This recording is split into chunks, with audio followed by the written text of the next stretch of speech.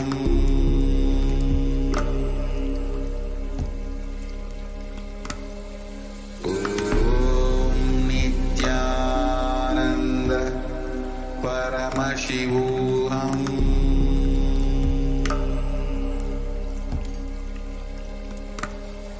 Om Nityananda Paramashivam.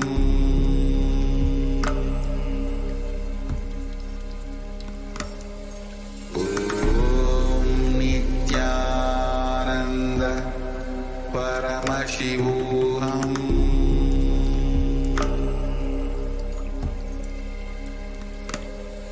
Om Nityananda Paramashivam. Om Nityananda Paramashivam. Om Nityananda Paramashivam.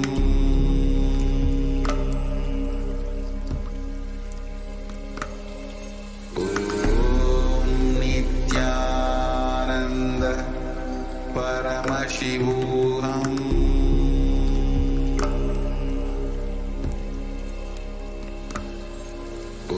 Om Nityananda Paramananda Paramashivam. Paramashivam.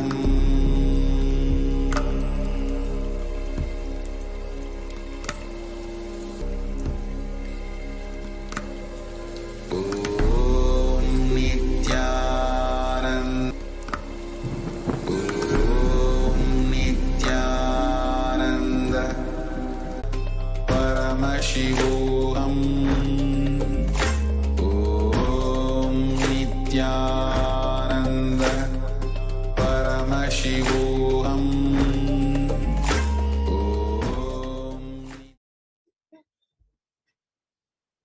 Nityananda, welcome back after that demonstration of extraordinary Shaktis. Let us now enter into the next segment of today's program on the divine feminine consciousness. Let's be introduced to Devi Parashakti. Devi Parashakti, the embodiment of the ultimate feminine consciousness, our cosmic mother.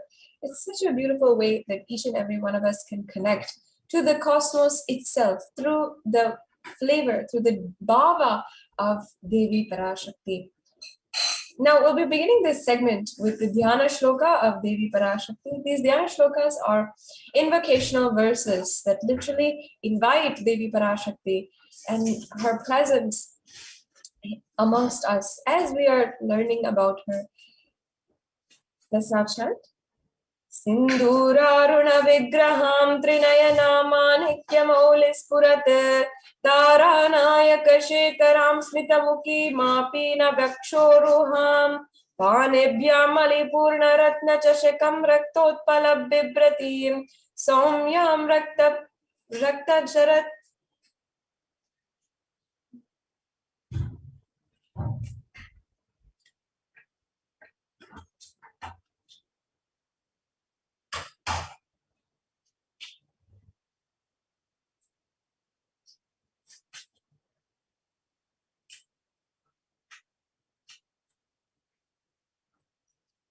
Yes, sorry, we'll be just chanting that verse again. Sindhuraruna vigraham trinayana manikyamaulispurat taranayaka shekaram smitamuki mapina vakshoruham panebhyam alipurna ratna chashakam raktotpala bibratim somyam ratna gatastarat rakta charanam dhyayet param ambikam. This verse is an extraordinary description of Devi Parashakti. It says that the Devi Divine Mother is to be meditated upon as the shining in vermilion red body with triple eyes, sporting a crown of rubies studded with the crescent moon, a face all smiles, a splendid bust, one hand holding the jewel cup brimming with mead, and the other twirling a red lotus. Now we'll be chanting the next verse. Arunam karuna tarangitakshim dritapashankusha pushpabana chapam animadi biravritam mayuke rahmityeva vivavaye bhavani. And this verse means, I meditate on the great empress. She is red in color and her eyes are full of compassion. And she holds the noose, the goad, the bow, and the flowery arrow in her hands. She is surrounded on all sides by powers such as Anima, Pares, and she is the self within me. Devi Parashakti is the pure embodiment, the sacred feminine consciousness. And she is the source of billions and billions of universes. And is continuously radiating, continuously available for each and every one of us to connect. She's our compassionate mother. And whenever we go, whatever we do, we always can connect with her, connect back with her. And she just accepts us lovingly in her very own love, embraces us as our mother, and just heals us, takes care of us, and teaches us. Even if we've made mistakes, Devi Parashakti is the one who heals whatever wound is there inside of us, who is the most understanding, and who blesses us with the possibility of becoming new and becoming a higher possibility. Parashakti is the source energy, the source Shakti, and the source power from which all of us have come from, which all of us are even in right now, and in which all of us are going to merge once again.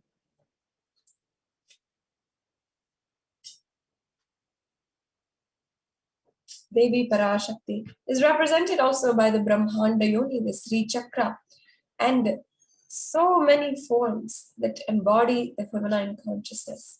And out of her extreme love and compassion, Parashakti herself is manifesting through the embodied form as the Nijavatara of the Supreme Pontiff of Hinduism, gracing us, answering all of our questions, attending to our prayers, giving boons, healing us, revealing our past, present, and future, delivering profound spiritual truths, and ultimately giving us the experience of Paramashivam itself.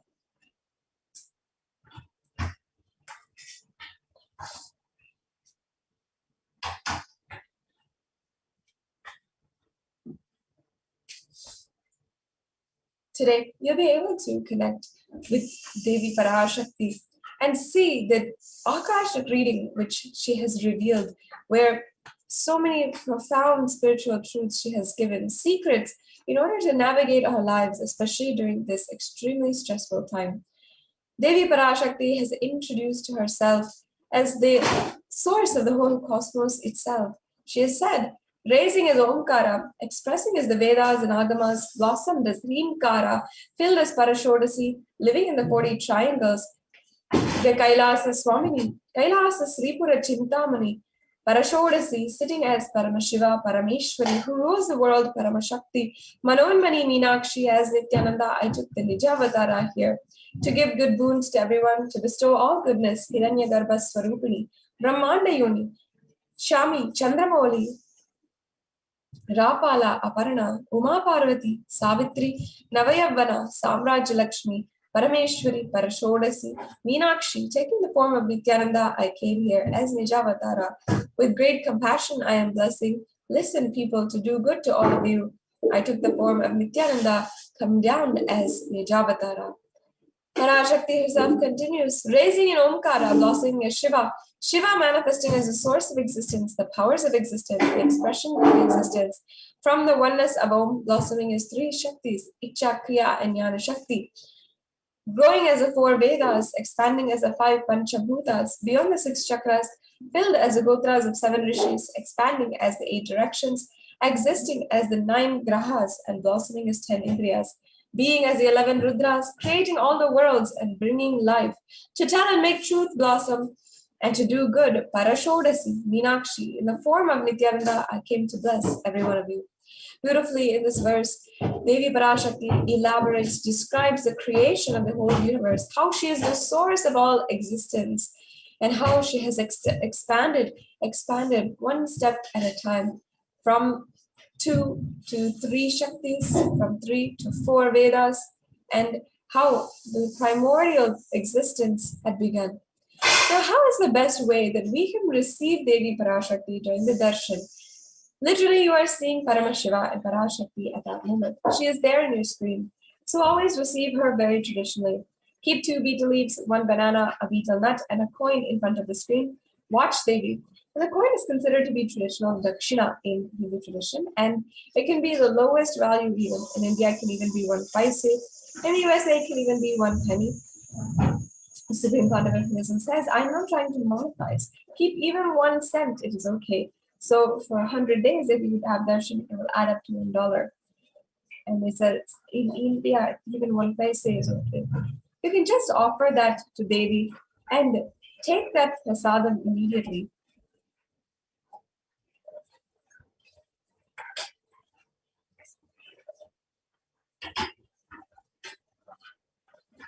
After the darshan is over, do the namaskar and eat the banana, the betel leaf, and the betel nut, and collect those coins and send it to the Los Angeles temple, the Kailasa in Los Angeles.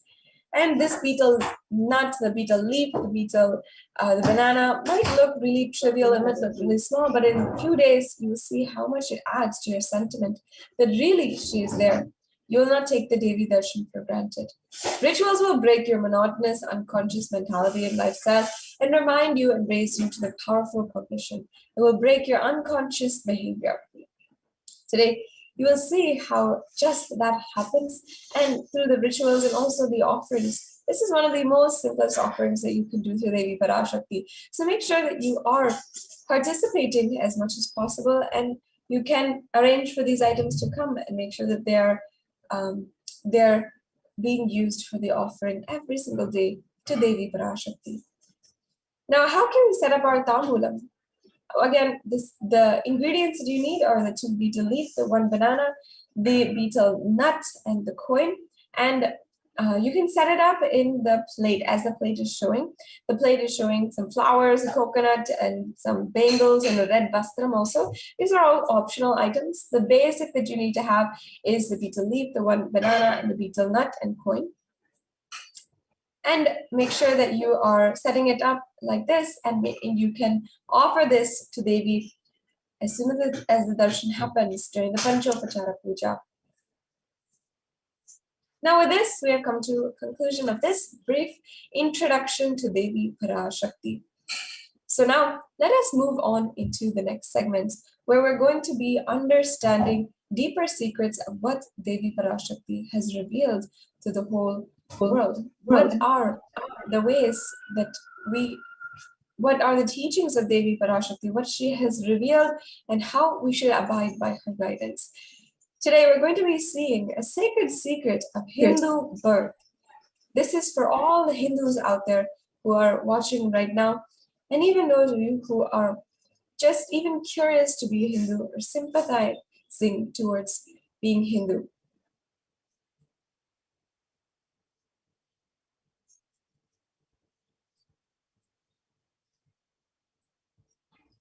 Now, let us watch this brief video. What Devi revealed on the sacred secret of Hindu birth. நன்றாய் கேட்டுக்கொள். உன் கேள்விக்கு உன்மூலமாய் உலகெங்கும் இருக்கும் இந்துக்கள் எல்லோர்க்கும் அளிக்கின்றேன் உத்திரம். கேட்டு வாழ்ந்தால் உங்கள் வாழ்க்கை பத்திரம். நன்றாய் கேளுங்கள். பிறப்பின் ரகசியத்தை பிறப்பிலா பெருமை உடைய பரமேஸ்வரி சொல்லுகின்றேன் கேளுங்கள். அண்டஜம், யோனிஜம், ஜலஜம், பீஜம் எனும் 4 விதமான பிறவிகளில் 84,000 யோனிகளில் பிறக்கும் பிறப்புகளிலேயே பெருமை வாய்ந்ததும் உத்தமமானதும் மனித பிறவி. அந்த மனித பிறவியிலும் பலமுறை பிறந்து உழன்று அரசியல், பொருளாதாரம், சுகபோகம், தர்மம், அர்த்தம், காமம் எனும் ஆசைகள், துக்கங்கள், அச்சங்கள் அனைத்திலும் அழன்று உழன்று இனி வேண்டாம் இப்பிறவி, வேண்டுவது மோட்சமே என்று முடிவெடுத்தோர்க்கு மட்டுமே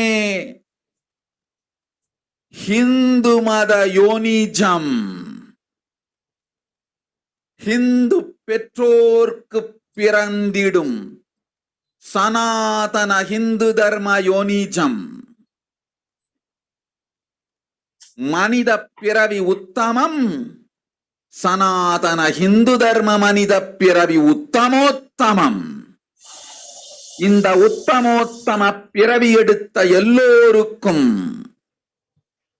ஜீவன் முக்த விஞ்ஞானத்தையும் சனாதன தர்மத்தையும் காக்கின்ற கடமையும் உண்டு. அதனால் வருகின்ற நன்மையெல்லாம் அனுபவிக்கும் உரிமையும் உண்டு. இந்த கடமையை செய்வோம் என்று சத்தியம் செய்ததனால்தான் அந்த உரிமை அளிக்கப்பட்டது. பூமிக்கு வந்தபின் மனம் மயங்கி மதிமயங்கி சனாதன தர்மம் காக்க மறந்ததனால் மாயை அவர்கள் உயிரை பறிக்கின்றாள். நன்றாய் புரிந்து கொள்ளுங்கள். உயிரை கொடுத்தாலும் தர்மத்தை காப்போம் என்று உறுதி எடுத்தவர்க்கே சனாதன ஹிந்து தர்ம யோனிஜம் அளிக்கின்றேன் யான். உடல் பெற்ற பிறகு ஊழிப் பெருவலியால் ஆசை அச்சங்களை உதறவிடாது, உதறியும் விடாது சனாதன ஹிந்து தர்மம் காக்க மறந்தோரை உயிர் வாழத் தகுதியில்லாதவர் பட்டியலில் உடனடியாய் மாயை சேர்க்கின்றாள். அதனால் ராட்சசர்களும் அசுரர்களும் தானாகவே இவர்கள் உயிரை எடுக்கின்றார். நன்றாய் புரிந்து கொள்ளுங்கள். உயிரை கொடுத்தாலும் தர்மம் காப்போம் என்று நிற்பவர்க்கு நிலைத்திடும் வீர சொர்க்கமும் கைலாச பதவியும், எக்காரணம் கொண்டும் தர்மம் காக்க மறந்த உத்தமோத்தம ஜனனமான சனாதன ஹிந்து ஜனனம் பெற்ற மக்களுக்கு இல்லை வேறு கதி. சனாதன ஹிந்து தர்ம மனித ஜனனம் உத்தமோத்தம மனித ஜனனம். உங்கள் உரிமை உலகில் அதிகம், உங்களுக்கு கடமையும் உலகில் பெரிது. தர்மம் காத்தாலே கடமை, தர்மம் காக்காதார்க்கு உயிர் வாழும் உரிமை இல்லை.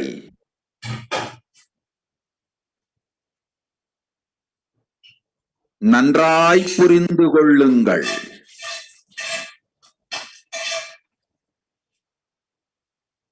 உத்தமோத்தம பிறவியான சனாதன ஹிந்து தர்ம பிறவி எடுத்த எல்லோரும் புரிந்து கொள்ளுங்கள். உங்கள் வாழ்வின் முதற்கடமை தர்மம் காத்தல். தர்மம் காக்க தர்மம் உங்களை காக்கும். சனாதன ஹிந்து தர்மம் காக்க மறந்திட்டால் வாழும் உரிமையை நீங்கள் இழந்து விடுகின்றீர்கள். அதற்கு மேல் வாழ்ந்தென்ன அழிந்தென்ன,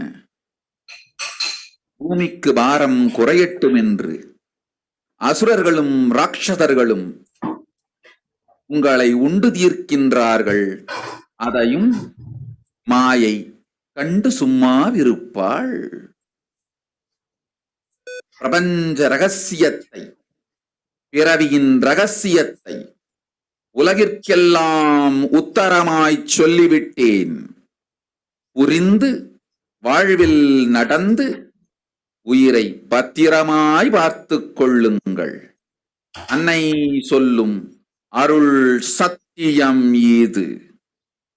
ஓம் ஓம் ஓம். This was a very powerful revelation by Devi Parashakti on Hindu birth. It was a strong warning for Hindus across the world, the 2 billion Hindus, to stand now. A reminder of what we've lost, of where we never stood up for Hinduism, and for that, what was the consequences, and now why we are seeing Hinduism being destroyed, literally dying in so many countries. Devi Parashakti explains, listen, Andhajam, Yonijam, Jalajam, Bijam, like this in 4 types of births in 840,000 yonis. In all these births, the greatest birth of them is human birth.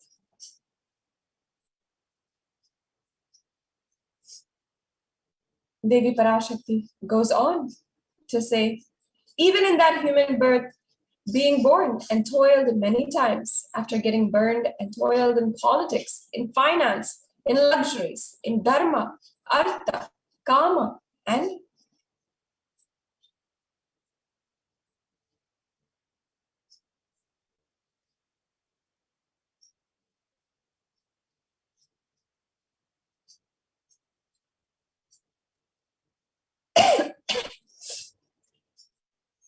and those who decide of not wanting this birth, wanting only moksha, only those will have Hindu birth, Hindu dharma yonijam. This the Sanatana Hindu dharma yonijam of being born to Hindu parents. Parashakti is describing the greatness. If we are born to be Hindu today, if we are born to be Hindu parents, after thousands and thousands of births, we have decided and we've wanted to do so. She says, human birth is the Uttamam, the best. The Sanatana Hindu Dharma human birth is the Uttamam, the best of the best.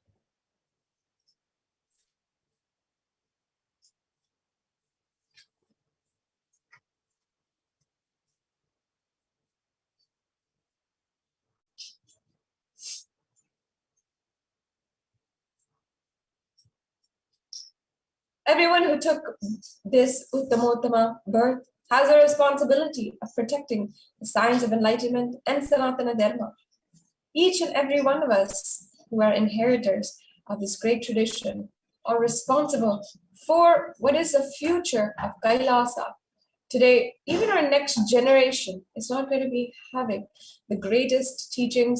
It's not going to be having the luxury of what we were able to grow up with, whether it is stable family or so much more. Hinduism has gifted us so much.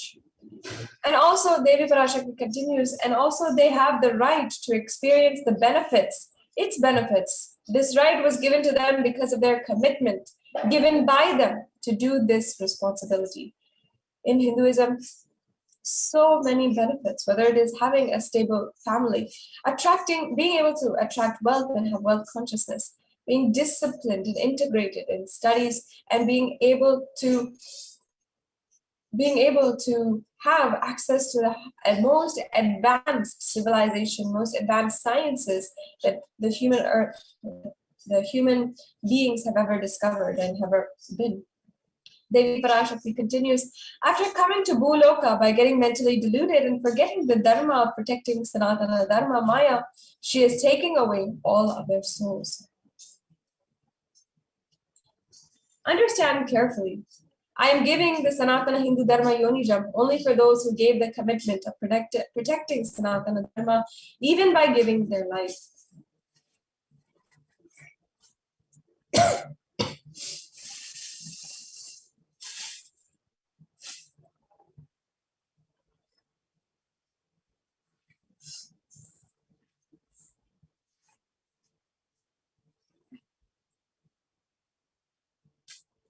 After getting the body because of the painful deluge, not dropping fear and greed, For those who forgot to protect Sanatana Hindu Dharma, Maya, she will immediately add them all to the list of those who are not worthy of living.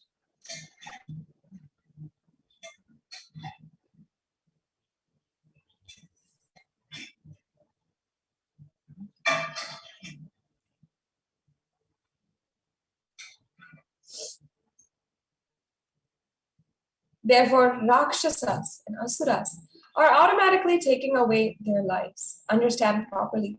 For those who stand that even by giving their life, they will protect Dharma, will permanently have Veera Swarga and Kailasa Padavi.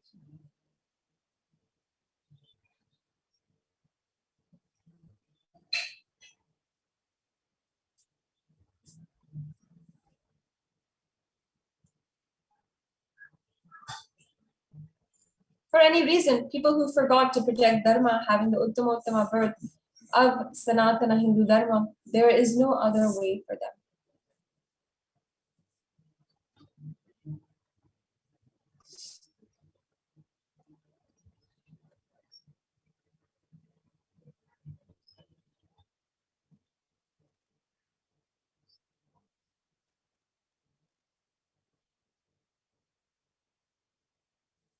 Sanatana Hindu Dharma, human birth is Uttamottama human birth. Your rights in this world are immense. Also, your responsibility in this world is large. Protecting Dharma is a responsibility.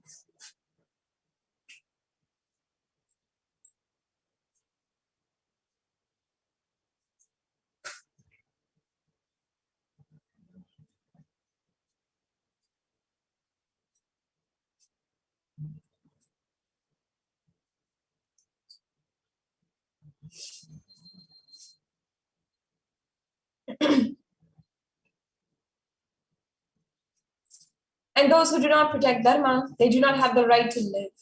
Understand properly, all those who took the Uttamottama birth, which is Sanatana Hindu Dharma birth, all of you understand. Devi is now speaking to us directly and sharing that each and every one of us are listening, are understanding. And all Hindus across the world are getting this message. The first responsibility of your life is protecting Dharma. If you protect Dharma, Dharma will protect you. If you forget to protect Sanatana Hindu Dharma, you lose the right of living.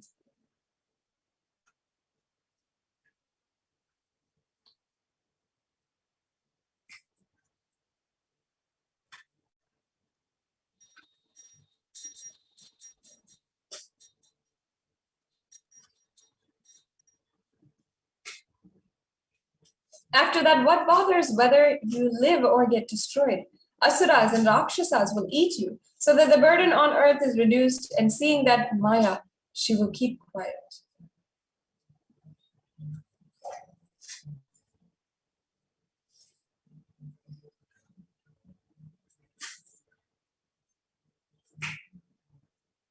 Understand, these revelations are extremely profound and powerful.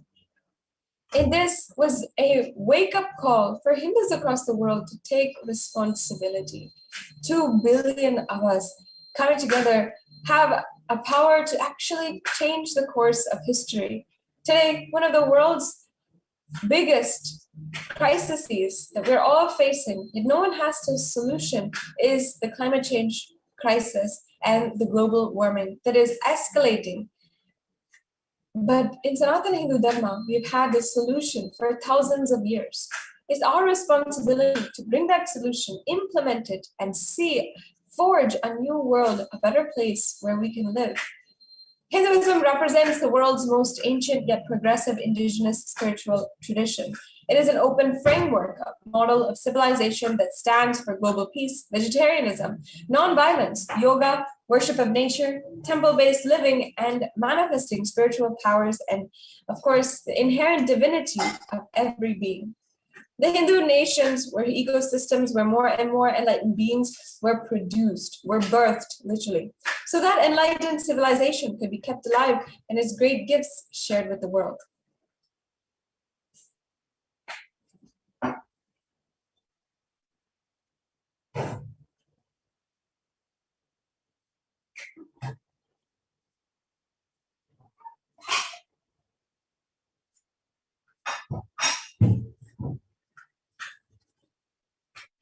Now, in case we need a reference of how the Hindu nations once lived, what exactly was the picture? How did they live, and how did they enjoy the greatest civilization that ever existed?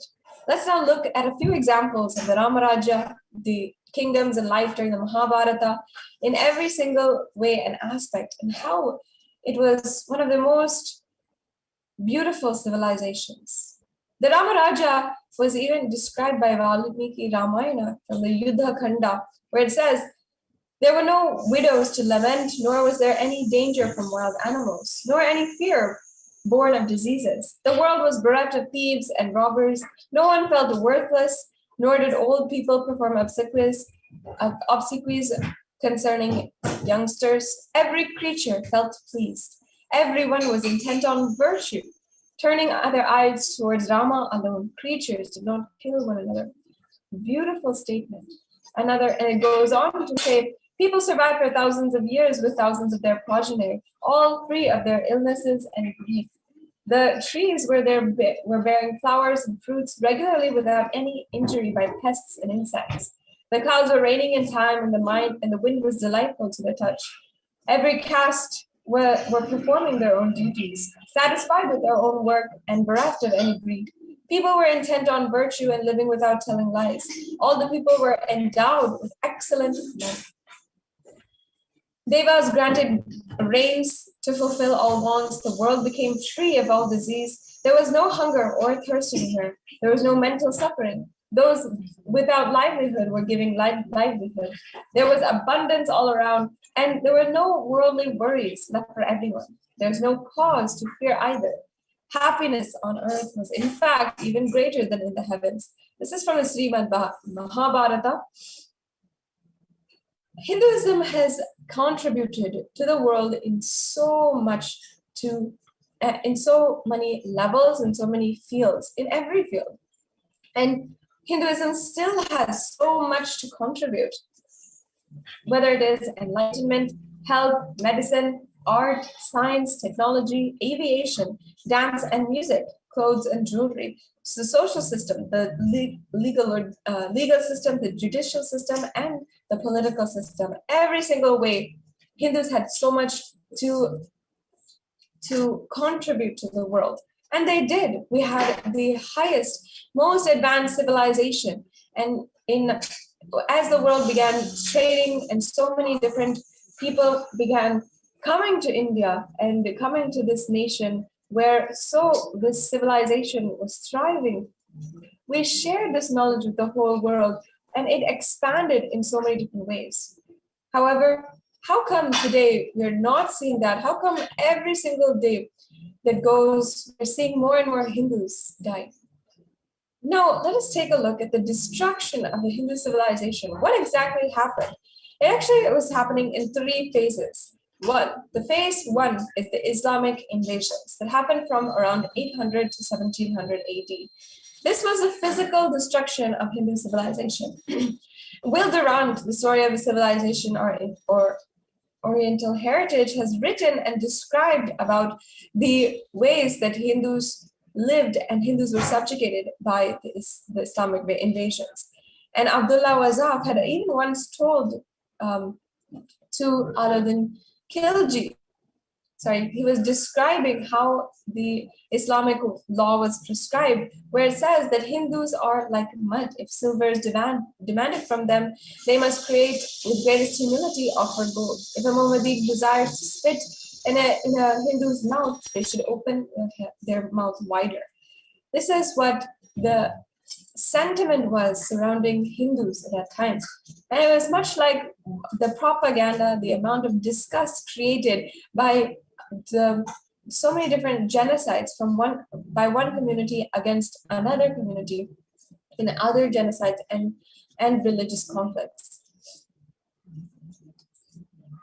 The Islamic invasions had totaled over 200 million people who had died, who were slaughtered, and the loss of so many millions of dollars. And in phase 2, which was the British occupation, another quote here is from Will Durant, where it says, where it says that I have seen a great people starving to death before my eyes, and I'm convinced that this exhaustion and starvation are due not, as their beneficiaries claim, to overpopulation and superstition, but to the most sordid and criminal exploitation of one ethnicity against another.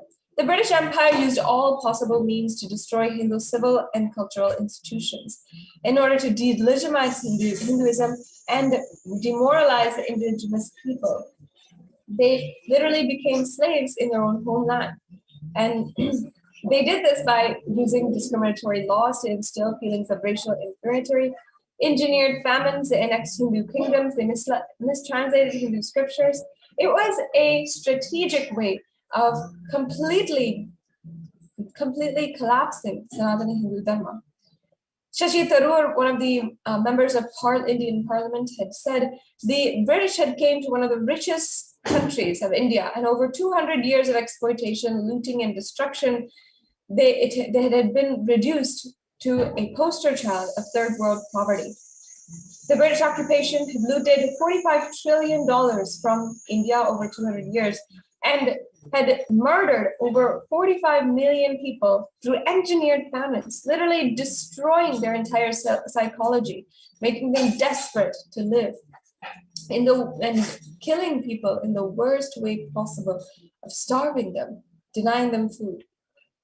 And yet, still, Hindus did not wake up and see the reality of what was going on. Hindus yet still could not stand up. Phase 3 begins secular India, where upon the partition, upon the freedom of India, there was so much against making India a Hindu nation. In fact, B.R. Ambedkar, India's first law minister, had said that if a Hindu Raj does in fact become true, it will no doubt be the greatest calamity for the country. No matter what Hindus say, Hinduism is a menace to liberty, equality, and fraternity. However, the modern Indian legal system, the academia, and media all systematically undermine, suppress, and delegitimize Hindu institutions and cultures. The India Constitution established governmental control and taxation over Hindu temples, schools, while other religions are free from interference. And Hindu kingdoms and self-governance was abolished. Anti-superstition laws were passed to criminalize Hindu practices, and mainstream Indian academics even mistranslated as well as completely abolished Hindu narratives. Media narratives also were used to stereotype and demoralize Hindus. Bollywood and other mainstream media outlets consistently portray and continue to portray, even until today, Hindu gods and gurus as cartoonish, dishonest, corrupt, and sex fiends, in a manner similar to British imperial propaganda. Media narratives are used to shape human consciousness. So whether we are consciously aware of it or not, these anti-Hindu sentiments are ingrained within us, in our mind, and it is extremely difficult for us to sort it out and make sure that we are understanding the truth as it is. Today, the only way that we can reverse the effects of the Hindu genocide and we can start building a new world is through the revival of Hindu nation. Hinduism today is a political orphan, and we need a visionary, we need a leader in order to revive Sanatana Hindu Dharma. The Supreme Pontiff of Hinduism, his entire advent is just for that purpose. In fact, Swamiji beautifully tells, during the time of Mahabharata, we Hindus had 56 deshas, 200 states, 1,700 samsthanas, and 10,000 sampradayas. In all 56, we are persecuted. Now we have lost all 56, and the last one of all was Nepal. Swamiji says, I am the collective voice of all of the Hindus, all of the persecuted Hindus, and I am going to revive Kailasa. This revival of Kailasa, the Hindu nation, is for reviving the whole life of enlightened civilization and all great things it has to offer to the world, bringing legitimacy to all offerings, Sanatana Hindu Dharma, and sharing it with the whole world is the purpose of Kailasa, the Hindu nation. And Swamiji has thus far proven that continuously he will give. and give breakthroughs upon breakthroughs to giving to the whole world, to contributing to the whole world. Kailasa is the revival of the cosmic constitution. Kailasa is the model nation of how enlightened civilization should be living and administered. Politics, judiciary, education, economy, everything will be revived as Paramashivam revealed in the Vedagamic Sanatana Hindu Dharma scriptures.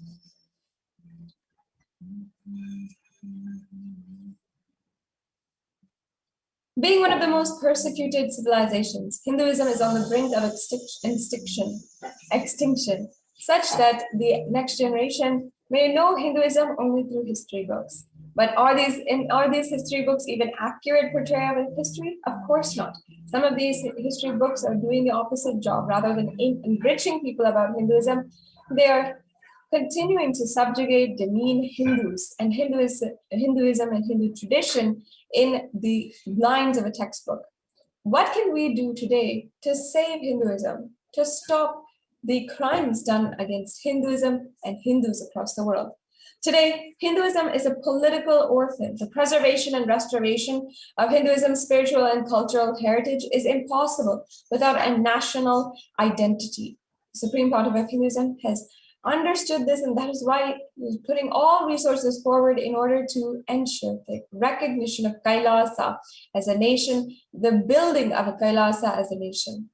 And each and every one of us can be a part. This is the most beautiful mission to be a part of. And just by declaring that we are Hindu, we are simply a part of it.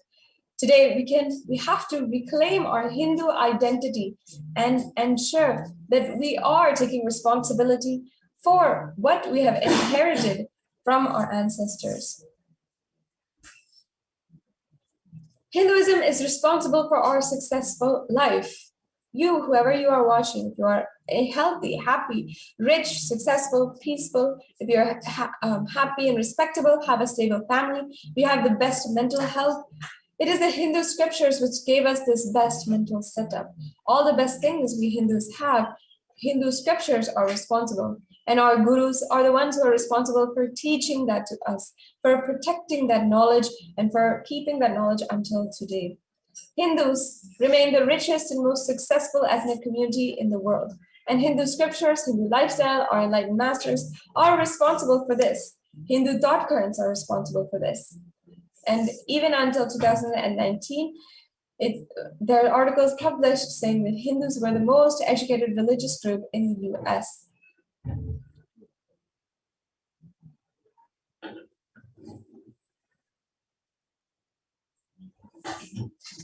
Not just anti-Hindu elements being active, it is responsible Hindus being inactive that is responsible for this whole destruction of Hinduism.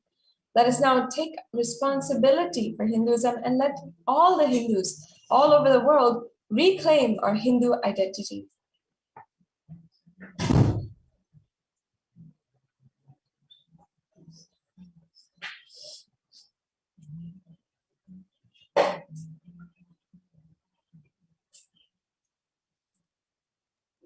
It is our responsibility to make sure that we are a part of this revival. And you can do so right now. You can become a part of the revival of Kailasa.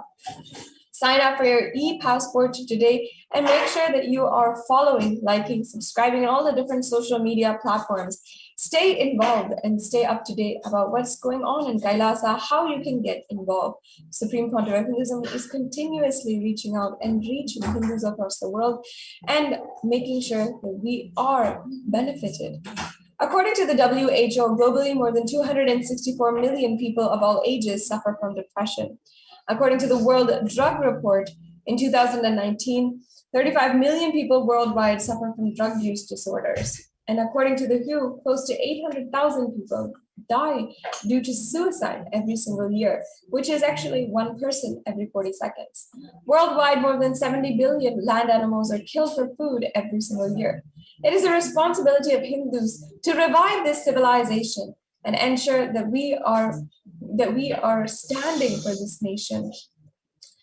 And Devi Parashakti has revealed that we have to take responsibility now as Hindus and as people who are born from Hindu birth. This is an invitation to all Hindus, born Hindus, practicing Hindus, sympathetic Hindus, curious towards Hinduism, wanting to explore, and just enjoying Hinduism. Let's all become a part of this revival. Now, let us watch from none other than the Supreme Pontiff of Hinduism himself, the leader and reviver of Kailasa, the ancient enlightened civilizational nation, on why we need Kailasa today.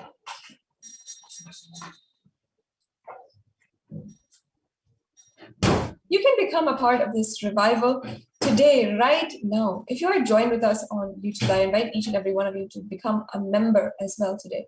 Contribution.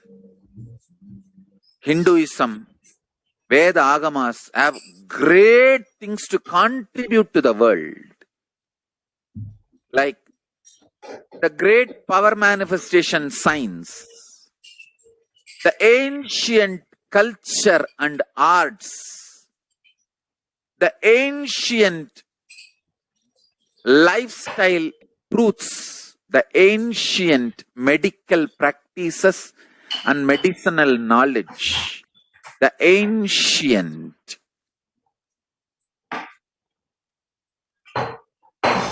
indigenous cultural heritage and jewelry, perfume, dance, music.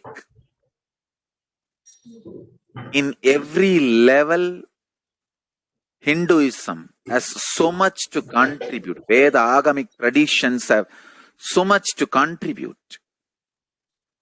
To share all this with the world, to contribute to the world.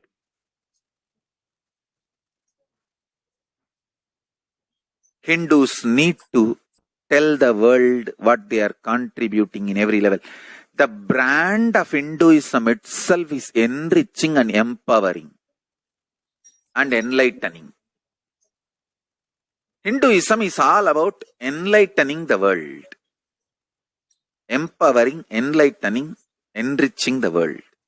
Contributing.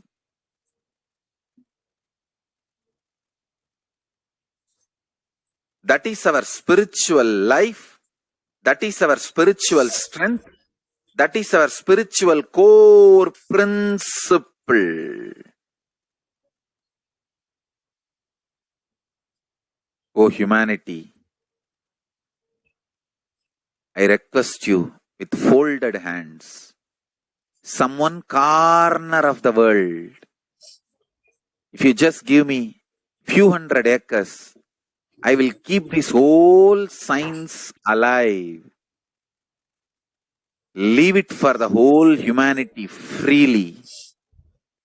Fortunately, Paramashiva has given me the power to decode all this Hindu medicinal system, Hindu judiciary system, Hindu social law and order system, Hindu power manifestation system, Hindu mental sciences system, Hindu yogic sciences, the sciences of Hindu biology, Hindu physics, Hindu psychology, Hindu physiology, Hindu chemistry, all this Paramashiva has given me the power to decode. Whatever the remaining scriptures are available with the humanity, Paramashiva has blessed me, and I have collected. Not only I have collected and organized, I can decode. Whole science can be kept alive in any one corner of the world. Just few hundred acres are given for me to live peacefully and exist peacefully. I can store the whole thing alive and contribute it to humanity. Humanity can become better and better and better. I can make the planet Earth so much better place to live I am here to contribute, and I will continue to contribute.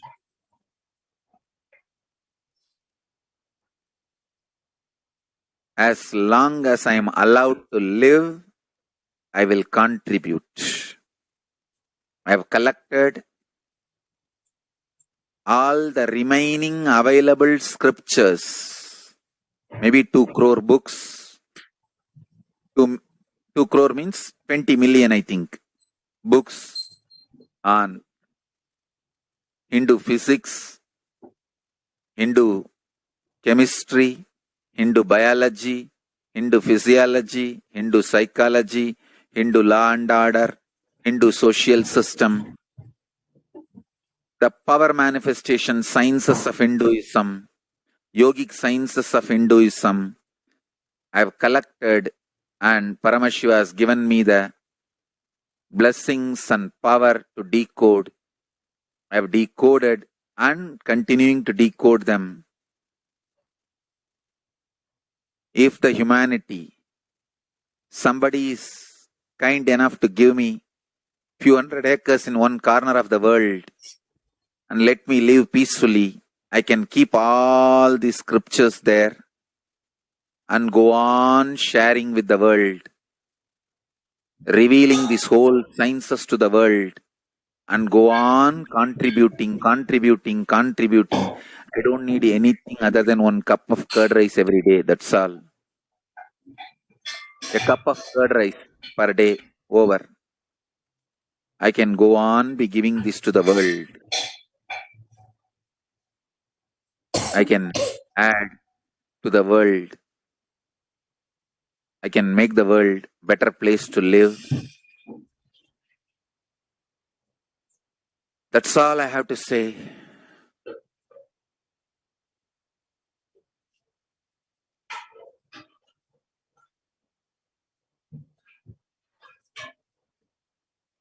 Thousands of medicines are described detail in ancient Siddha and Ayurvedic scriptures. Paramashiva has given me the power to decode them, read them, and properly translate and map them to the modern day human language. And I am ready to work 20 hours a day. I just need few hundred acres where I can sit peacefully and keep this library, run a Gurukul where thousands of people can learn this and share it with the world. Understand?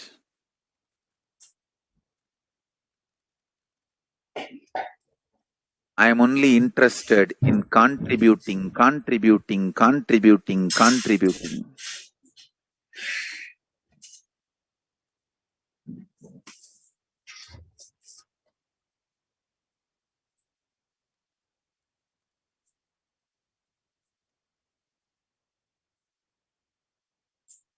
we can decode all this great knowledge, whole world can prosper from this knowledge. Whole world can enjoy from this knowledge. If I prosper, I will only create a university. I will not create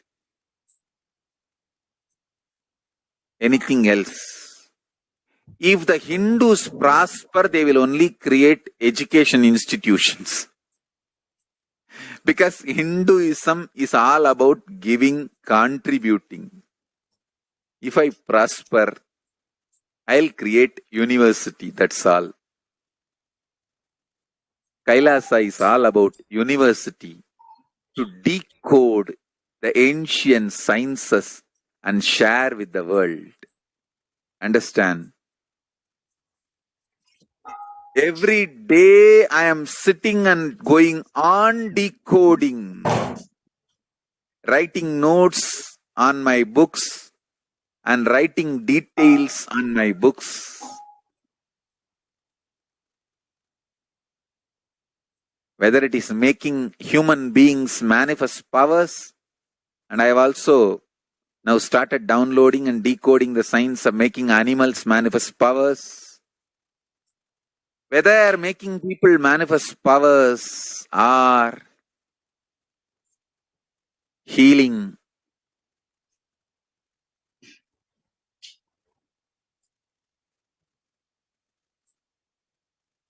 in every level, life is all about contribution, contribution, contribution. Yes. In today's climate, in today's world, as we are facing so many institutions which are literally crumbling, this is the time that we can forge a world that we want to live in the future, where we can live Hindu practices, where Hindus can live freely without any fear of being attacked, persecuted in any way, and being able to practice in all senses the best of Hinduism and continue to contribute to the world the best of Hinduism. You can join and be a part of this revival today as well, immediately by making an e-hundi donation, making any kind of donation that you'd like to do. You can do this through the YouTube super chat on YouTube. If you're a member of YouTube, you can do this. If you're not a member yet, I invite you to become a member today, and that will be how you can become a part of the revival, and you'll be able to be a part of this grand narrative of the cosmos itself. Kailasa is the only Hindu nation, and it is needed for humanity today. So many of us, millions across the world, are benefited daily, benefited, transformed, having breakthroughs daily. The most exciting way to live, more than anything you can even imagine, and you can live that for yourself just through even becoming an e-citizen of Kailasa. Begin your journey today and start your superconscious breakthrough. Today, we are now going to be understanding and seeing some of the sharings of devotees who have expressed some of the deepest aspects of themselves, their transformation, and what they have been able to accomplish, what they have been able to see in their lives after the darshan of Devi Parashakti, and how Kailasa has literally reached them wherever they are, and they're able to practice, they're able to have breakthrough upon breakthrough in their lives.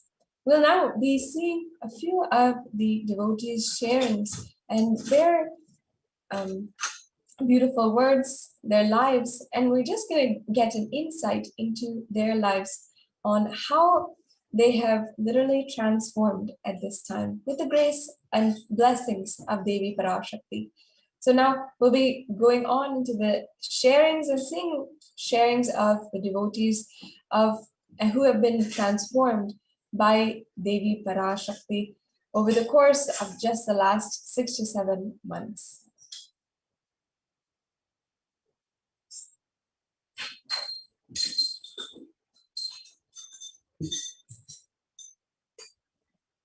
Just be alive for next 3 years. Don't die within next 3 years.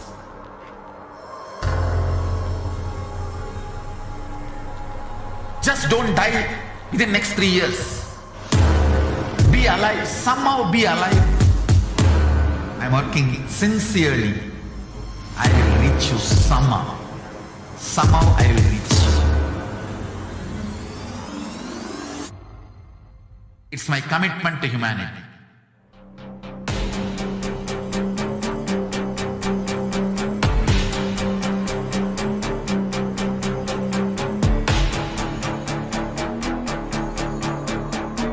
Just don't die within next 3 years.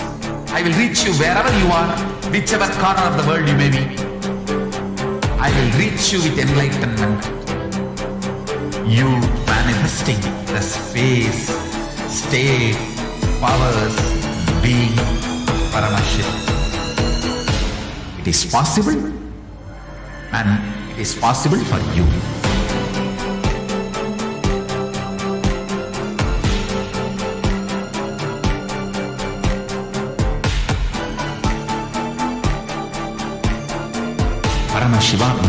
reach you with enlightenment signs. I know he is going to do the job. Just be alive for next 3 years. Nothing else.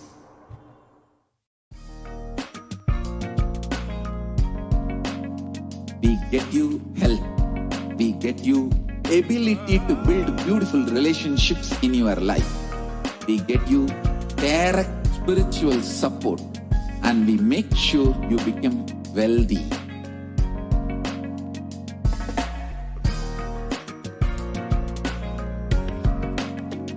We won't stop giving you just good life.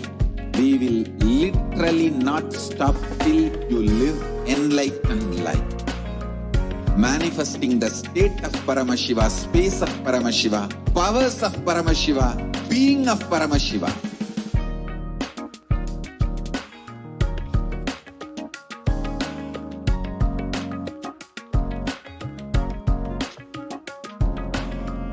Whole world should become Kailashi. So joining with us today, we have Ma Sarita Pasupaleti, who is joining with us to share her journey as a mother, as a woman, how she experienced Swamiji in her life, and how Devi has showered her. Nityanandam, Ma Sarita Pasupaleti. Nityanandam Ma. I think we can just wait for a moment till she's shown. Yes, so we're just going to have her projected.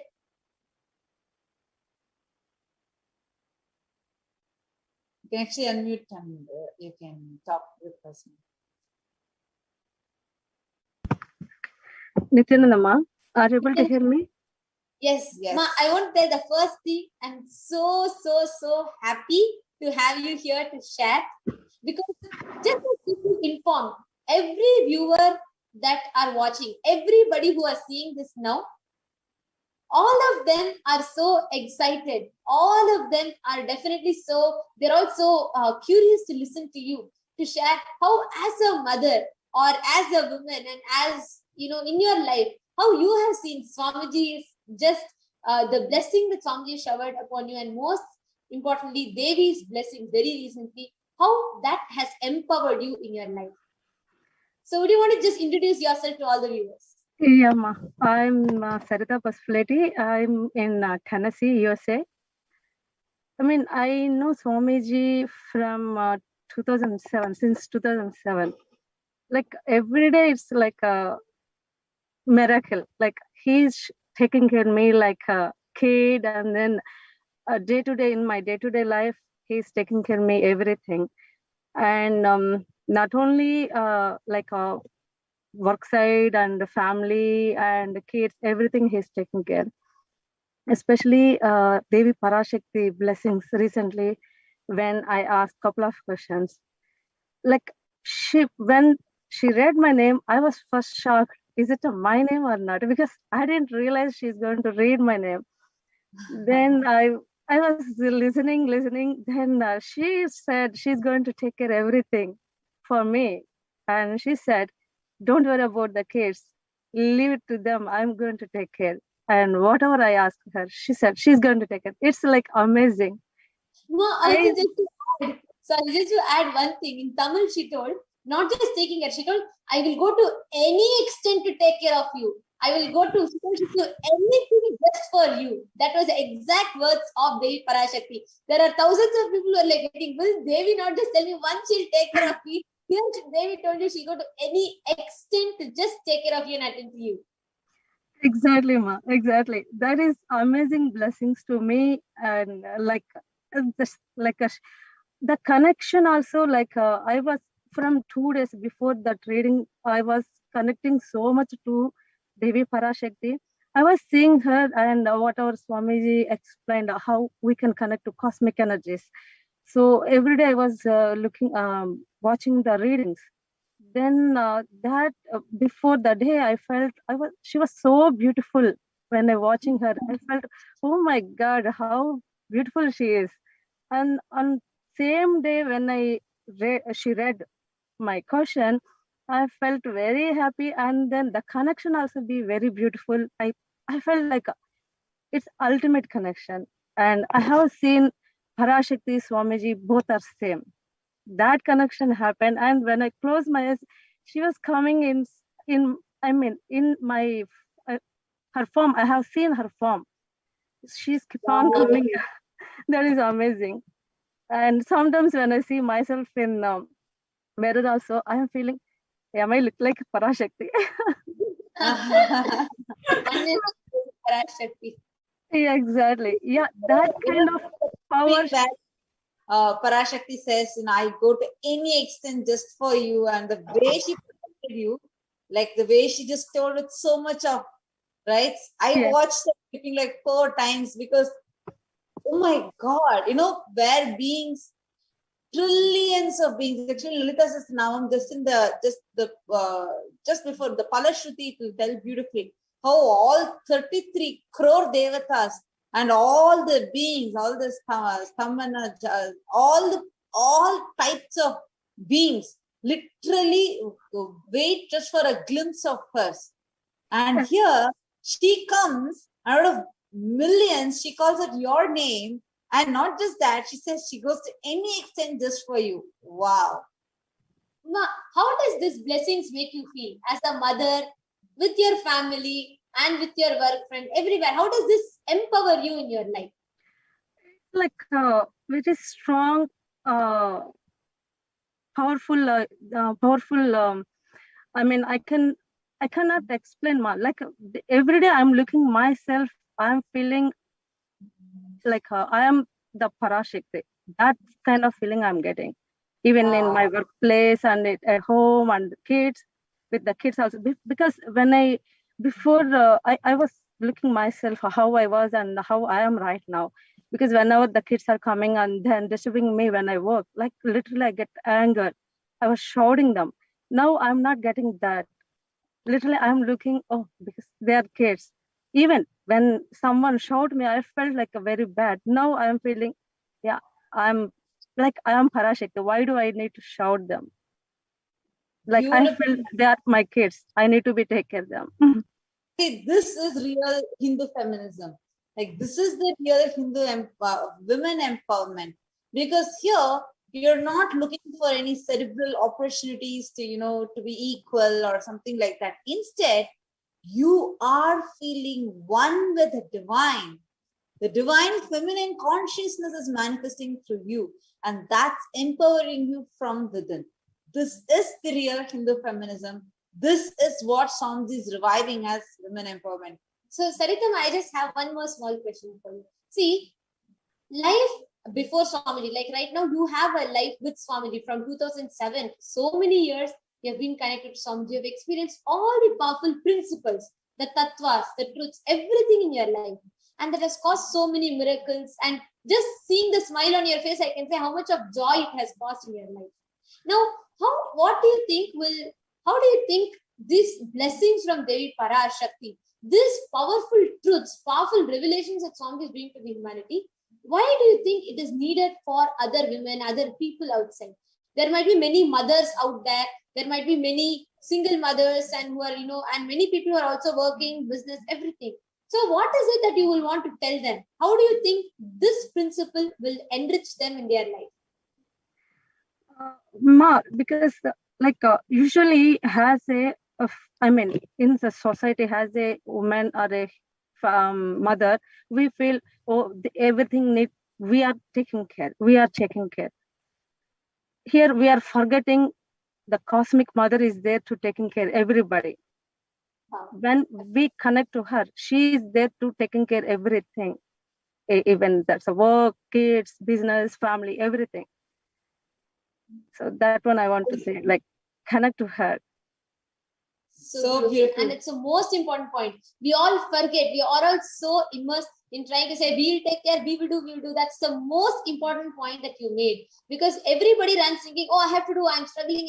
You just forget we have a cosmic mother who is waiting to do, who's waiting to shower us with her love. Actually, many times, because we are holding on to it, she will not be able to interfere and take. But if we just unclutch, if we let Divine Mother, you take care. When we surrender, then she starts taking care of us. So beautifully shared. Thank you so much, Ma Sarita, for joining. Thank you.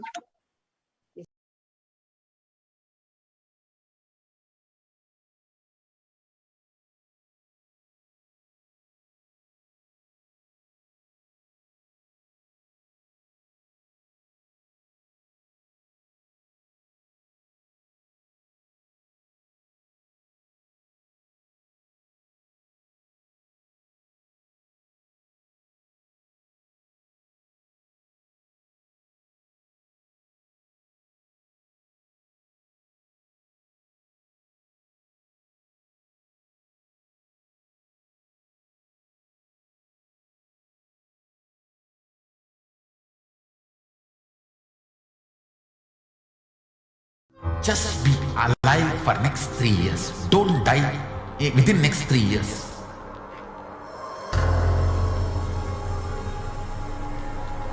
Just don't die within next 3 years. Be alive, somehow be alive. I'm working sincerely. I will reach you somehow. Somehow I will reach you. It's my commitment to humanity.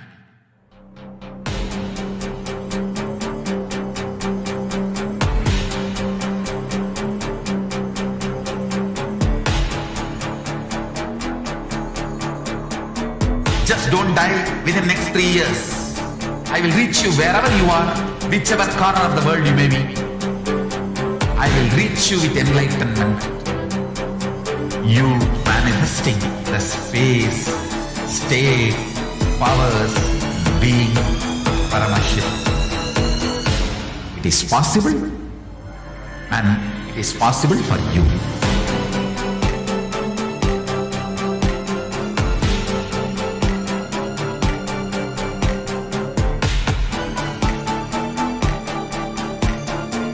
Paramashiva will reach you with enlightenment science.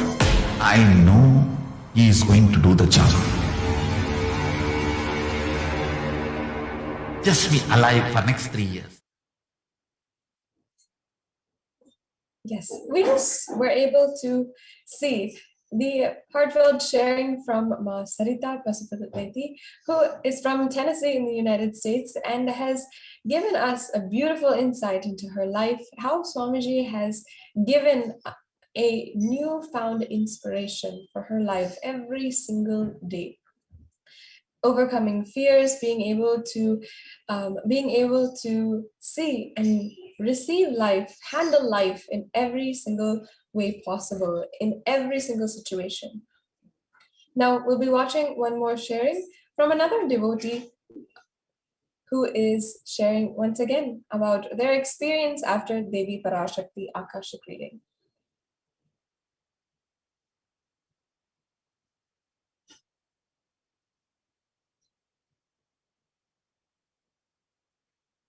I invite all the viewers also, once again, take a few minutes now and don't forget to subscribe, to like, and to follow the different social media platforms of Kailasa, the Supreme Pontiff of Hinduism, and ensure that you are following, you are sharing in as many places as possible.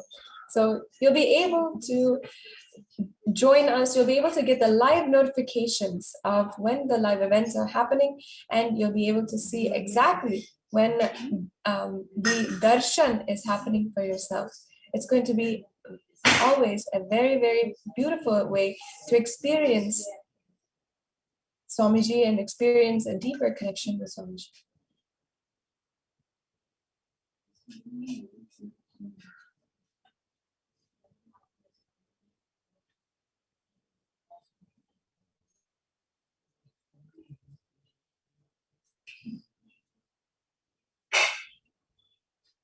We'll now be continuing to watching all of the sharings from different devotees across the world, and no matter what it is, when it comes to these beautiful lives of millions of people across the world, so many have come forward, have shared how there's been breakthrough in so many different ways, whether it is the way that they're seeing their children grow up, they're seeing their children being able to transcend some of the fears that they have, that normal school children might have, or that they'll have higher capabilities and higher abilities to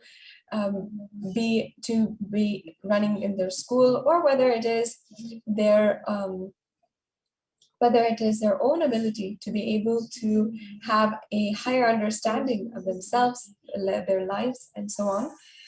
And also, they've seen how in so many different places, so many different examples, they're able to handle their lives, they're able to see it with so much more maturity in their life. And especially as we are going through the COVID pandemic right now, and it's still not over, though in many places it seems to be subsiding, still it is not still it is not being able to subside, being able to find healing directly. And for this reason, Swamiji has been expanding the services of Kailasa, whether it is the COVID-19 policy framework that Swamiji has implemented in all the Kailasas across the world, ensuring that citizens of Kailasa are protected either through the spiritual or through the free services of Kailasa, and ensuring that in each and every way there's so much of healing that is ongoing, and people are protected. People are being able to be protected, especially during this time. And to see more, to learn more, you can always go to kailasa.org and understand more about the Kailasa COVID care centers as well. So now let's go ahead and watch another sharing from the last couple of months during the Parashakti Akashic readings.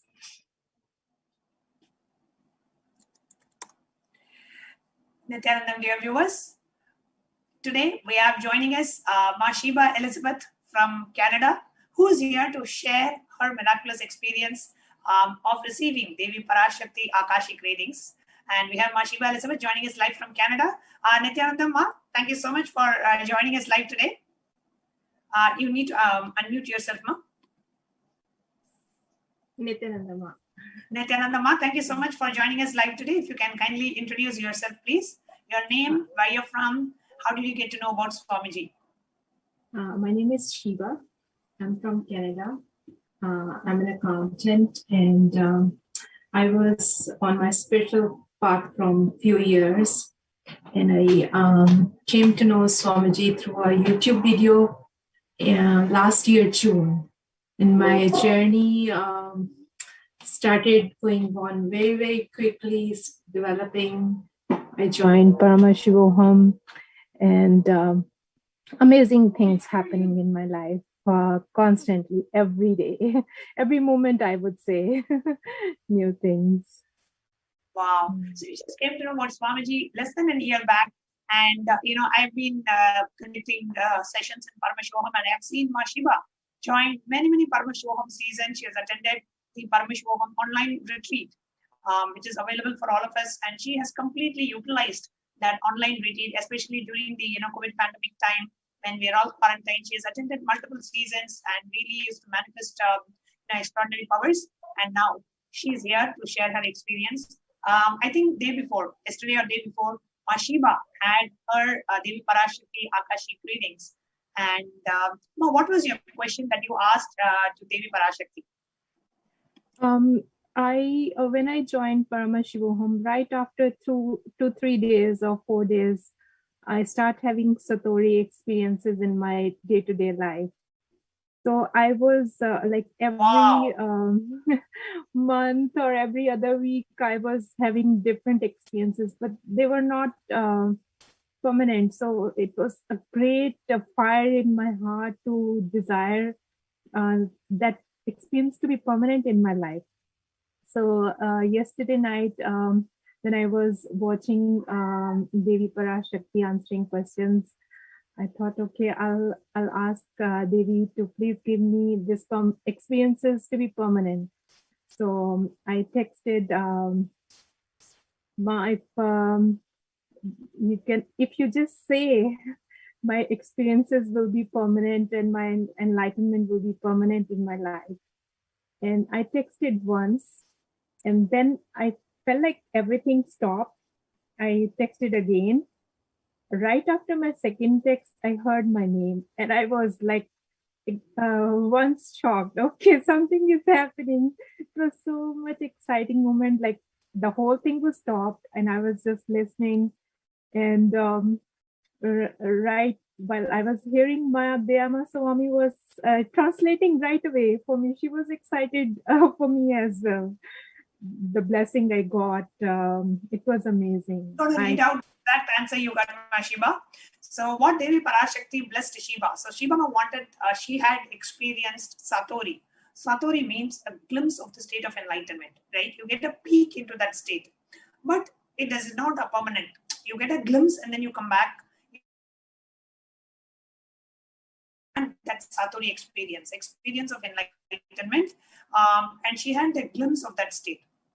So then she, that state is so like what Swamiji calls like Nitya Ananda, the eternally blissful. She was like, I really want to experience it. So she asked Devi that I want that experience to be permanent and that enlightenment to be permanent. And this is what Devi Parashakti blessed her. Devi Parashakti said, Shiva Elizabeth, you will permanently attain eternal bliss and enlightenment. You will have Jivan Mukti, living enlightenment. Always remember me and live chanting Om, Om, Om. And when you heard this answer, Shiva, what really happened in you? It's like everything calmed down, like great peace happened in my inner space. I was so much peaceful the whole night, in the morning. There was an excitement, but not jumping, but calm excitement. And I see that things start shifting right away after the blessing. And it's again, I'm not in the same situation I was before that blessing. I'm entirely in a new space right after that. And I also signed up for SCP, decided to do that.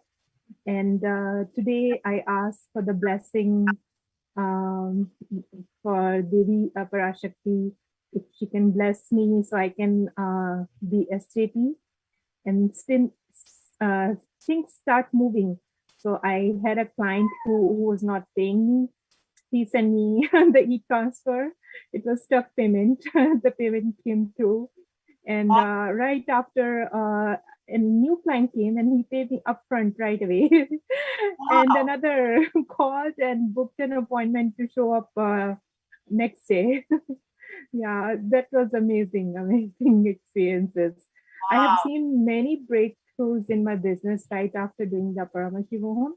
Like my business grows a lot, and especially I myself grown a lot along with that business, handling, tackling things, my own capacity. These all have grown everything on a great extent, which I cannot even express. Yeah. Beautiful, Ma. So let me just recap on the sequence of events. So a couple of days back, Shiva Ma had her Devi Parashakti Akashic reading, where Devi blessed her to that she will be having the permanent and eternal enlightenment, and blessed her with the Jivan Mukti. And right after that, out of the gratitude for Devi Parashakti, Shiva decided to become a Sarvingapita Yajaman, where she wants to contribute to the revival of the enlightenment ecosystem Kailasa. And right after she made the decision and decided to make the first contribution, right next day, she had 3 financial breakthroughs. One, the client who was kind of delaying the payment immediately initiated the payment. Second, she got a new client who actually made an upfront payment. Third, she got another new client who booked an appointment for her the next day. So 3 breakthroughs in financial as soon as you decided that you want to contribute back. And Shiva, I want to ask this question. You just used the Supreme Pontiff for less than a year. And of course, you have had amazing experiences. What really made you make the decision to contribute back to Kailasa? What made you feel like, okay, I want to give back. I want to contribute to Kailasa. What shifted in you to make that decision? I am totally transformed. And like when you have something, you want other to have as well. The same bliss I'm going through, I want other people to be experience that. And as much resources we have in the organization, we can make more people have this blissful experiences. So I just want to share what I have, other people can also have and be in these states. You have such a beautiful heart, Shiva. Not just you want to experience, you want to ensure, you want to keep the enlightenment ecosystem alive so other people can share and can experience the same as well. Beautiful. And now that Shiva, you're here, I really want you to share maybe a few lines about the Paramashivam program, because there are many of our viewers who are joined this live and who does not know about Paramashivam, or who know about it but thinking about, oh, it takes 16 hours, it's 16 days. do I have that kind of a time to attend the program? And I know you have attended the program even from your office, as much as you can. So what is it that you would like to tell our viewers about Paramashivam program? It's a great blessing if someone can join that. Even 1 day or 2 day or any part of that program is transforming. When I joined, I had to run my own business, my own home. I'm single parent, so it was difficult for me to manage everything. But I decided, okay, whatever I can do, I will do. I was watching that program when I was driving on my phone, when I was dropping my son to school. Everywhere I was in touch and I was listening. And one thing, I was very, being an accountant, a person mind is trained into be very analytical mind. So I didn't know that I'll have that much big shift from mind. I am moved to intuition. Same decisions I'm taking more effectively with my intuition, just because I was totally present in that program and I committed myself, whatever situation is, I'll do it. And especially the meditations and the completions, they transform a person. Completely change. You're no more that person before you join. Your life changes a lot. And if you have to tell in one line, why should somebody who is watching this program live, why should they must attend Paramashivam? What would you tell? How would you describe this program for a person who doesn't know about the program?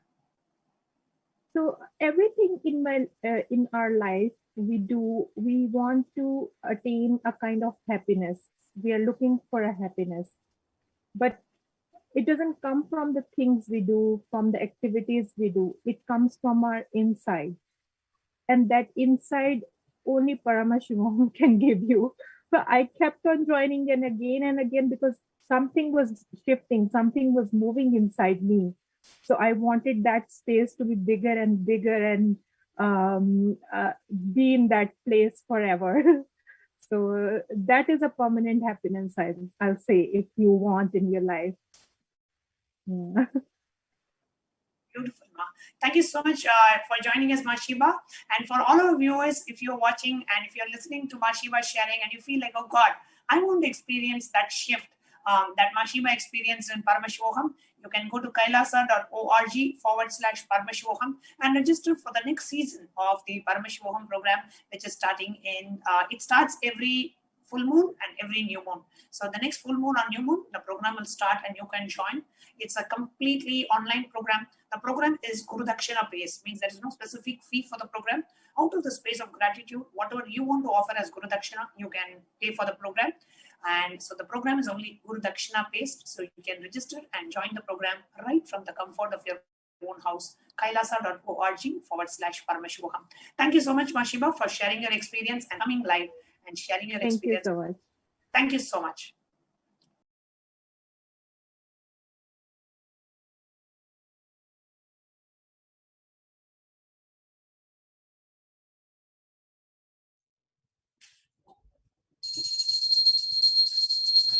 Yes, Nityananda, and welcome back. And just now we were able to watch the sharing of Ma Shiva Elizabeth, who is sharing with us more about her personal experience, about how Devi Parashakti had blessed her. Like this, we have heard from millions of devotees coming forward, not just on NTV, on this platform, but as well on Facebook comments, on YouTube comments. We've seen so many people who have shared so much, have had breakthroughs, and in so many different ways. Whether it is people who have been able to manifest a job, even in this economic climate, or people who have found so much of healing, resolve, and completion in their relationships, and many people who are able to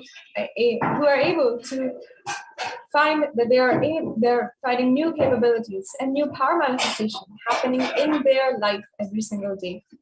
Now we're going to be watching one more sharing before we're entering into the next segments of today's program and gaining insight into another life of the millions of people transformed by the Devi Parashakti Akashakti.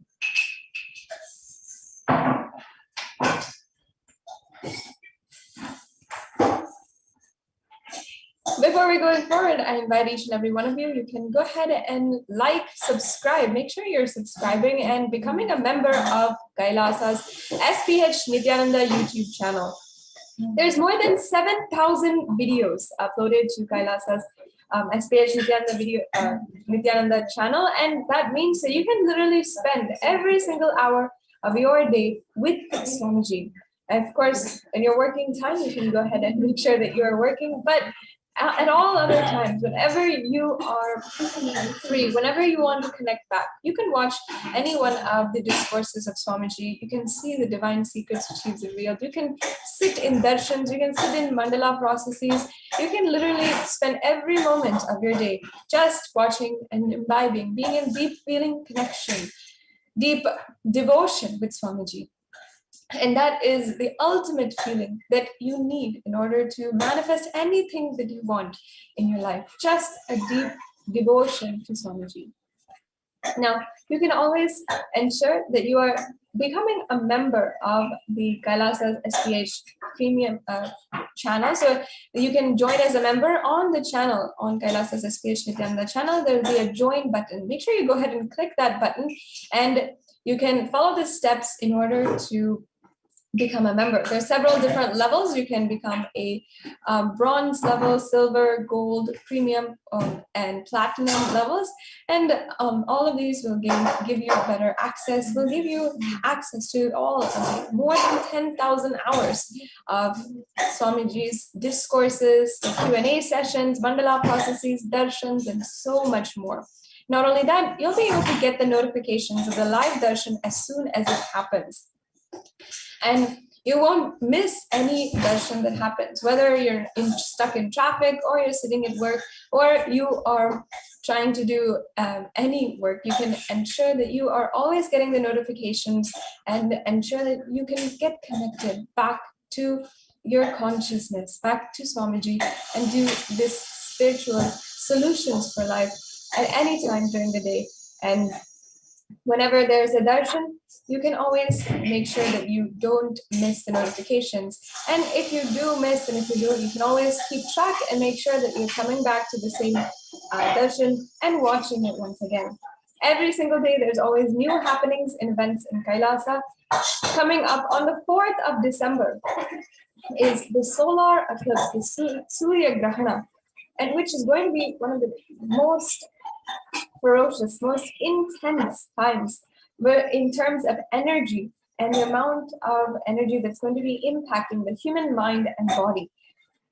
But at this time, you can spend this eclipse with the avatar and ensure that there's a divine intervention in your life. You're absolutely protected from any negativity that you might be vulnerable to otherwise.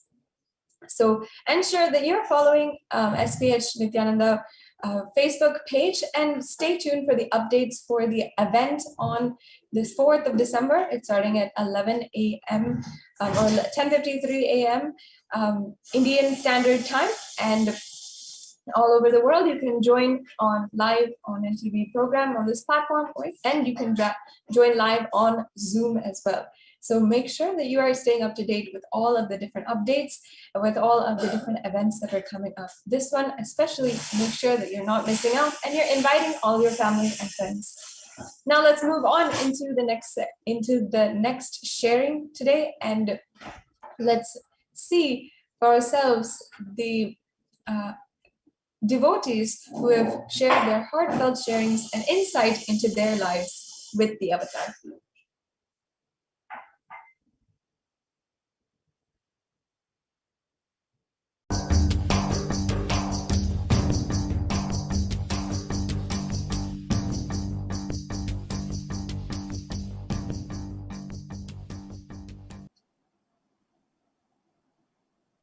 When we're waiting for Sonali to come live and share her experience, if you are somebody who received your Akashic reading, and if you would like to share your experience live on Nityananda TV, you can email us at contact@kailasa.org.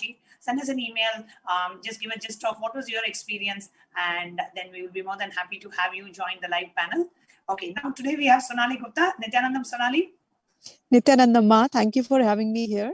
It's my pleasure to share my experience about what changes and transformation Devi has brought in my life.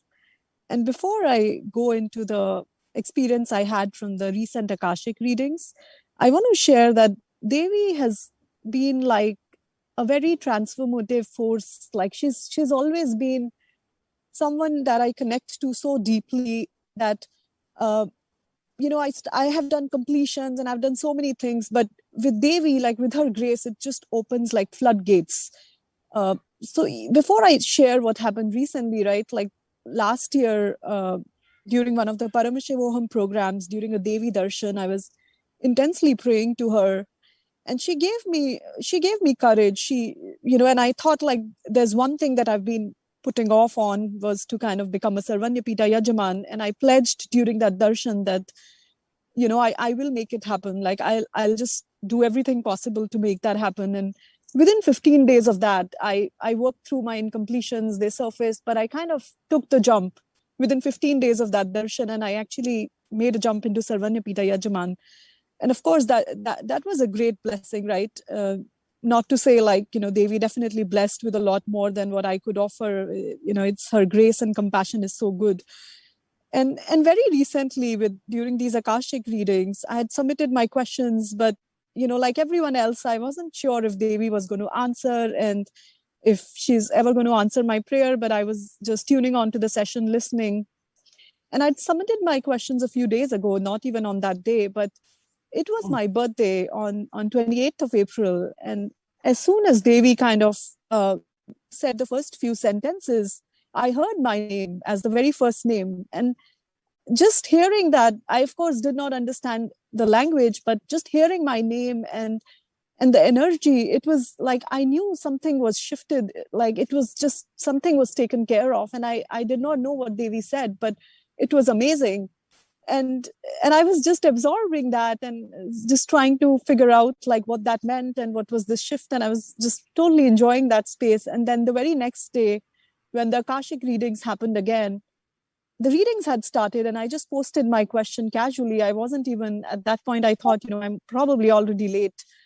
But Devi again, within a minute, she answered me again. And she gave me this very beautiful blessing of saying, I'll reside in you as Alam Vellar Siddha. And that just took me to another level. I've always thought that, Guru Bhakti and connection and what that means. But with that blessing, I just felt like this new dimension of me open up. I almost feel like I can experience what Guru Bhakti is. I actually kind of know from a different plane altogether what that connection is. And it's beautiful. I'm just enjoying that space. And now I'm looking to, of course, there are many things we always ask for boons and all, but the space is kind of such that I know that whatever I ask for or whatever I have, like her compassion is so much that she can actually grant anything. And that's something I wanted to share with everyone. So beautifully summarized, Sonali. And Sonali, actually, first of all, wanted to thank you for contributing and supporting Kailasa as a Sarvanyapita Yajaman. And what aspect of you, like what is it that you really connected with in Kailasa and Swamiji's mission that made you take this jump to contribute towards this divine cause? What was that in you specifically that made you decide, yes, I need to become a Sarvanyapita Yajaman, I need to support and I need to contribute to this divine cause? Yeah, I think the very, very first thing that kind of clicked with me was when I attended my IA in December 2016. That was my very first connection where I really kind of met Swamiji and attended a full 21-day program with him. At that time, there was a full day on, how Swamiji has been contributing towards Sanatana Hindu Dharma and everything that he's been trying to do. And the fact that, he mentioned that he's just here to make a statement to the world that Sanatana Hindu Dharma is real. I think that one sentence struck me and that just stuck with me forever. And I always wanted to stand up for his mission and do something in whatever small way we can, right? I think it's also Swamiji's way of making us realize our true potential, right? So many people have said before, you cannot really give to him, you can only get showered, but it's about taking that action and standing up for and saying yes, right? Saying yes, that I want to stand up for it. And that's what I wanted to stand up for. And I want to continue doing more and more, right? So Devi has shifted me to a space where I really think that, that I can feel that the real purpose of life is to really kind of continue to give and continue to just do whatever I can for this purpose and this mission of Swamiji's. So beautifully shared, Sonali. Thank you so much for coming live and sharing. And let me ask Pranaprema if you would like to have ask Sonali anything. Yes, I just have one question for you, Sonali. First of all, thank you so much for coming live for our viewers. And I just wanted to know, what was the space shift that you had after you became a Sarvanyupita Yajaman? What was your cognition shift that you had about wealth and abundance? Because it's not like everybody has that wealth ready-made to offer it. It is a space that you carry. And with Swamiji's blessings, once you create the space, he manifests through us. So what would you like to tell our viewers? What was the space shift that you had when you manifested Sarvanyupita Yajaman? Yeah. So for me, the biggest space shift was from being this person who was kind of insecure and trying to hold on to the wealth, thinking that it will be used for something, and kind of having that insecurity or fear inside me that would prevent me from taking that jump, and this fear of being judged, and fear of what will people think, and am I crazy, like with that, from moving from that fear to actually moving to a space where I am, where I don't really, where wealth happens, but I don't feel very attached to it. I think that has been the biggest shift for me. I don't have to worry about wealth. I don't have to think about it. It's just another thing in my life. It's not something that I worry or fear about. Amazing. Thank you so much, Ma. Thank you so much for joining the show today. It was really inspiring how you are holding Swamiji and his mission and how you're supporting it. Really, thank you so much. Thank you so much for having me, Ma. Thank you, Sonali.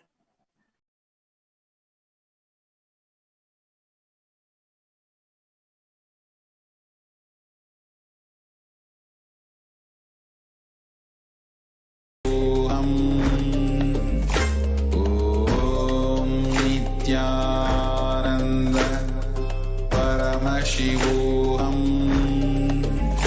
Om Nityananda Paramashivam. Om Nityananda. As you can see, we have been able to see and hear the heartfelt sharings of so many different devotees.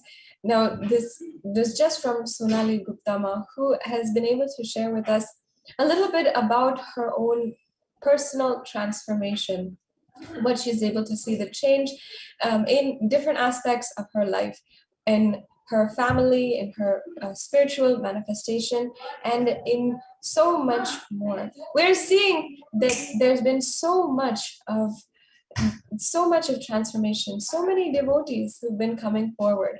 And as I said, not just on Facebook or not just on YouTube and these NTV programs, but also on Facebook, Instagram, and Twitter.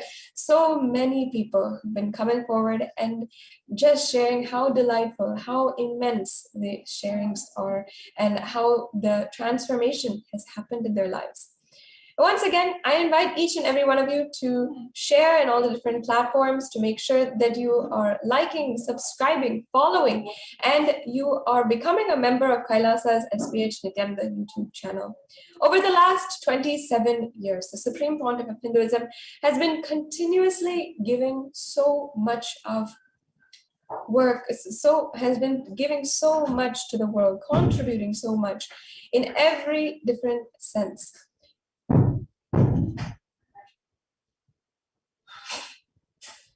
We have seen how the Supreme Pontiff of Hinduism has been serving Annadan himself, has been working towards making sure that the gurukuls are established all over the world. So many people who have been benefited, transformed just by the Supreme Pontiff of Hinduism's hard work in order to revive Kailasa. We're now hearing the voices of the millions who have literally stand testament to the work of the Supreme Pontiff of Hinduism and continue to share and overflow with joy with how much they've been able to transform in their lives. So now let's watch one more sharing from another devotee, and then we'll be proceeding into the next segments in today's program.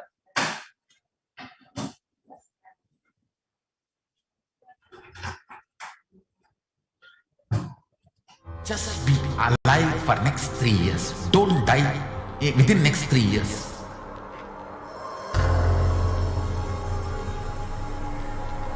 Just don't die within next 3 years. Be alive. Somehow be alive. I'm working sincerely. I will reach you somehow. Somehow I will reach you. It's my commitment to humanity.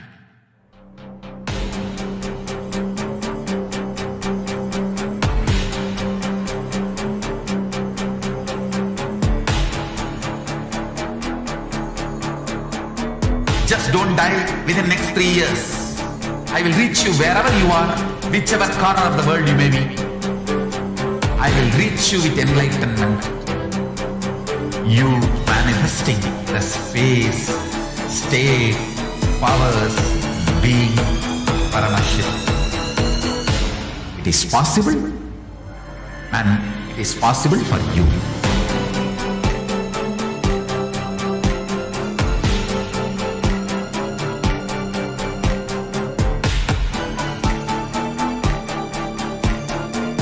Paramashiva will reach you with enlightenment science. I know he is going to do the job. Just be alive for next 3 years. Nothing else.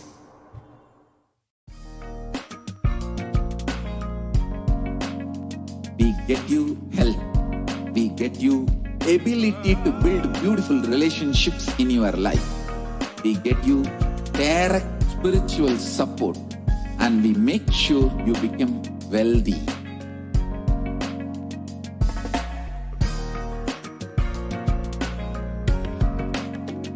We won't stop giving you just good life.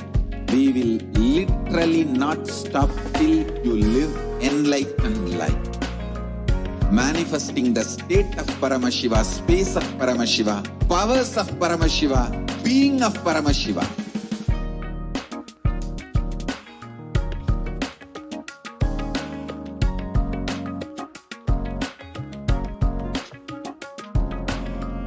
Whole world should become e-Kailasians.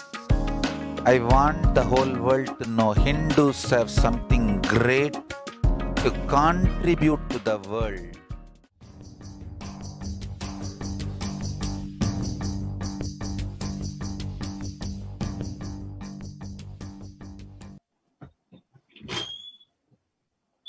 Yes.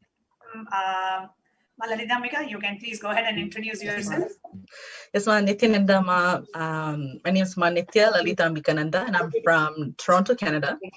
And this was an absolutely life-changing experience with this Aruvaku Akashic reading with Devi Parashakti. And I had my first question answered on the first day. And it was a little bit of a process because I was asking many logical questions. And these logical questions I was asking, I thought that, you know what, this is not going to work out. I'm dropping everything at Devi Parashakti's feet. And I prayed to her that I'm dropping everything. And I had only one question left. And it was, what is the direction of my life? And the reading came back as, come to Kailasa in the West and California, and your life is at my feet. The part that really touched me is, your life is at my feet, because I've been praying to Swamiji every day since 2016 when I met Swamiji. Come what may in my life, it has to be at your feet. It doesn't matter what tantrums I throw, what bliss I feel, it has to be at your feet. So just hearing that your life is at my feet, I felt so fulfilled. There's really no words to express my gratitude that this is something that nobody knows about. that this is what I pray for every day, to be at Swamiji's feet. And the second reading that I had was, I actually suddenly remembered, I didn't plan to ask any question, but I suddenly remembered an Akashic reading I had from Bhagavan Paramashivam that I had a past life with Devi. And in that past life, I followed all Guru Walks for Devi. I would serve her first. And specifically, he said, you would follow every Guru Walk and you wouldn't stop until it was completed. And I thought to myself, yes, I should live life like that again. She's here. And I thought, how can I do this? So in my understanding, I should have a deep feeling connection and oneness with Devi. And when I wrote, my question exactly was requesting your boon to be in oneness with you and deep feeling connection with you, to have direct conversations with you, directing my life. And with the very next reading was my name again. And I had just put the question on YouTube Live, and she responded, forever you stay with me in oneness and you have space in Kailasa, don't worry. This is another thing that nobody would know. I know how much Kailasa has contributed to my life, not only through healing, but Kailasa has given me life. And I have so much gratitude for Swamiji and this ecosystem that I've got to experience in this lifetime. And when she says, don't worry, that is my everyday worry. Am I doing enough to contribute to Kailasa? Am I think about Kailasa all the time. Kailasa, everything is Kailasa, Kailasa, Kailasa. So to hear that I have my life is part of Kailasa and not to worry, I feel that my life is so fulfilled and there's really nothing, I don't know what more I could really ask for. I have the two things that I really wanted from my being that was answered. All the logical questions just melted. I am filled with a new excitement for life now. Wow. Filled with a new excitement for life. And the Supreme Pontiff, manifesting as Devi Parashakti, directly told Lalitambika, pack your bags and go to the Adinam in California. So Lalitambika, when are you going to pack your bags and move to California? As soon as possible. I'm really excited. I didn't expect California. I really thought my life was going to be here, settled in Toronto, but definitely excited to go over to California. Yes, Ma Pranaprema, would you like to ask anything to Lalitambika, who's here with us? Yes, Lalitambika, would you like to? You also had a blessed opportunity to be in Adi Kailasa. So yes, while you were here in Adi Kailasa, can you share one blissful moment, like, you know, where you really felt so blessed to be Adi and being able to spend time with would you like to share one incident with all the viewers today? Yes, Ma. For me, how one of the best memories of living in Adi Kailasa was definitely Sadashiva Sena. That was the ultimate experience for me. It was this, you couldn't, Sadashiva Sena was a bunch of, a group of us who was going around and really enriching. And when you're in Adi Kailas and you have Swamiji there with you, you just feel so motivated to just say everybody has to be at Swamiji's feet, whatever it takes, whether it means us traveling to meet people or enriching more people online. One of the best memories I have is definitely Sadashiva Sena. Great. So I wish you all the best, and we can continue to enrich the whole humanity to be at the feet of Swamiji. We can continue the whatever we were doing earlier as Sadashiva Sena. You can continue to inspire and enrich people to become Adinavasis. Definitely, Ma. Thank you so much for joining us, Ma Lalitambika. And before we move on to the next person who's joining us, let us watch a short video. Just be alive for next 3 years. Don't die within next 3 years.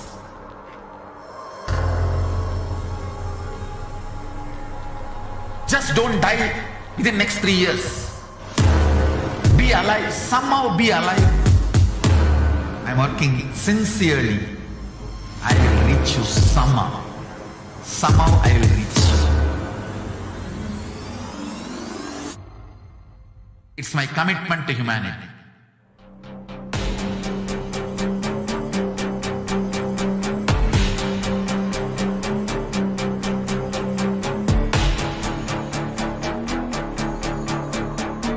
Just don't die within next 3 years.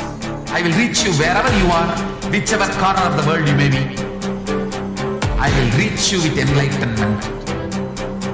You manifesting the space, state, powers, being Paramashivam. It is possible, and it is possible for you.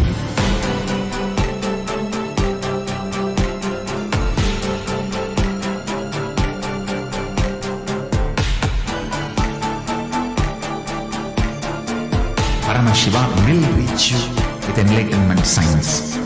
I know he is going to do the job. Just be alive for next 3 years. Nothing else.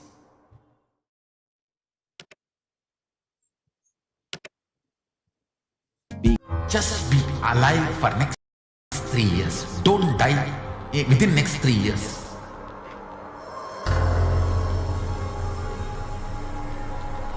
Just don't die within next 3 years. Be alive. Somehow be alive. I'm working sincerely. I will reach you somehow. Somehow I will reach you. It's my commitment to humanity.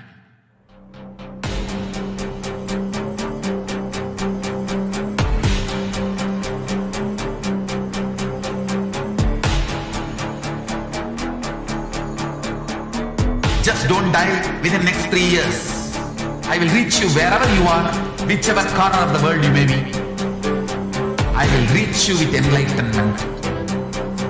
You manifesting the space, state, powers, being Paramashivam. It is possible, and it is possible for you.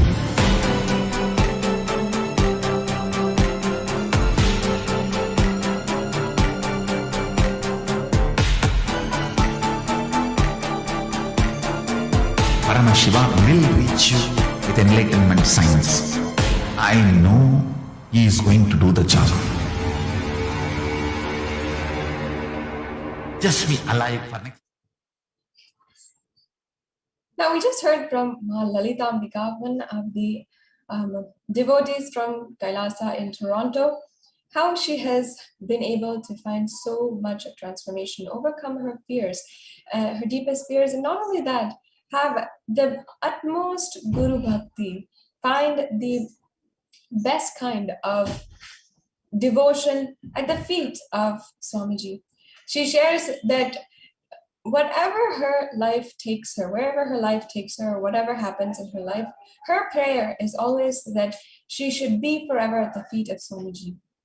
And Devi Parashakti, with her blessings, had exactly addressed that. And Devi Parashakti blessed her without ever her knowing or her sharing, of course, and her being thousands of miles away. Devi Parashakti blessed that she will be forever at Devi's feet. Such a beautiful blessing and a testament to know that Devi Parashakti is residing within the sacred, secret chambers of our hearts. And she is not just there somewhere in the outside, but inside of us, residing inside of us. And that's why she knows every single one of our deepest, most secure, most deepest desires and our continuous prayers. And she is hearing them. And that is what she is answering. Even if it just might be one message on social media, one message that we're sending across to Devi Parashakti, and we're just sending it on YouTube or Facebook. We're just commenting one comment, but it is a being who is literally residing us and manifested outside of us in this platform through the Supreme Pontiff of Hinduism. And many of us nowadays are always on dating applications. We're always chatting on platforms. We're always meeting new people online on social media. And social media has become a new society, a new way to live and have a social life. And it's become more and more legitimate as we have especially in the past 2 years. Now, the spiritual side, the spiritual life, and the ways that you can grow your consciousness is literally expanding through social media. And imagine if you can just, with one message, meet the avatar, the divine themselves. And nowadays, we'll be able to simply send a message and be able to have the blessings of the divine. And just in how our Puranas, so many blessings are showered across so many people. Today, blessings are showered even across nations, across language barriers, across different ethnicities, across every single barrier that you might think. And Devi Parashakti has literally guided and blessed thousands of people across the world. And I invite each and every one of you, you can become a part of this grand movement for Kailasa and be able to be a part of all of the darshans. You can be a part of all of the various different events that are ongoing. Right now, upcoming, we have the Solar Eclipse program. On this day, we invite each and every one of you to be able to be a part of the initiations that Swamiji is going to be conducting during this time. The initiations that will be going on is the Shiva Deeksha, the Vishesha Deeksha, the unclutching initiation, and the healer's initiation.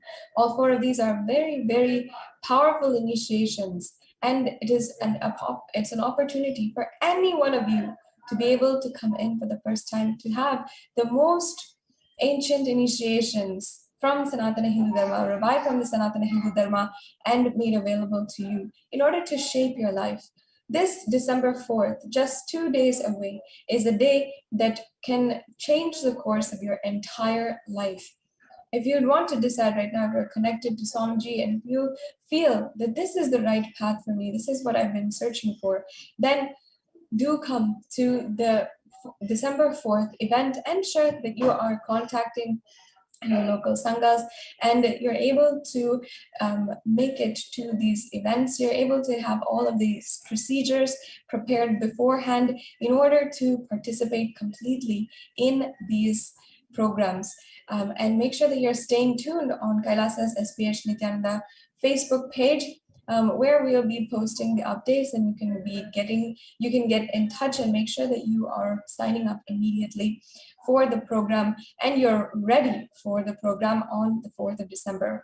It is starting on the 4th of December at 10:53 a.m. That is exact time when the Surya Grahana starts, the eclipse starts. If you Google nowadays, or if you're just watching the news, this eclipse on December 4th is predicted by astrologers to be extremely intense, a time when the negative energies in the whole world are going to have an intense effect on each and every one of us. And there are several different sources which are saying that at this time there's going to be a peak in the energy that is happening, in the negative energy that is influencing us. In this way, we at this time need to protect ourselves, and Swamiji is literally providing that divine intervention into our lives, making sure that we are protected, that we are able to sit in the presence of an avatar wherever we are. Surya Grahana is happening all over the world, and Swamiji, through the digital presence, is making sure that that every single one of us across the world, the whole humanity, is protected at this time. So make sure that you're joining with us on December 4th, and stay tuned for the live updates for the registration on this on the Facebook page, the official Facebook page of the Supreme Pontiff of Hinduism. With this, we'll now be entering into the next segment of today's program, and we'll be able to share with each and every one of you the different offerings that you can do. We are coming up also, we have Jayanti as well as the Maheshwara Puja, all of which are different events that you can be a part of. You can celebrate with Kailasa in the presence and with the blessings of the Supreme Pontiff of Hinduism. So with this, we'll now be moving on into the next segment after a very quick break.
This is Beilingao. I from Norway.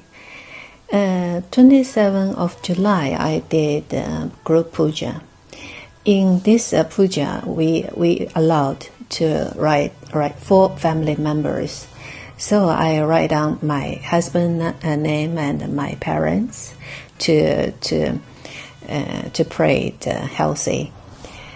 Around 2 o'clock in the morning, puja is finished in Norwegian time. Then after 5 hours, we eating breakfast and we go to work. But before we eating breakfast, my husband used to take some medicines and using spray to his nose and drop his eyes because he is very seriously for allergy. He is nearly 30 years. And if he don't use that, he is painful. His eyes couldn't open, and nose is bleeding sometimes. Using this medicine also over 1 year and couldn't stop. But just the same days, in that morning before breakfast, he didn't doing the same action.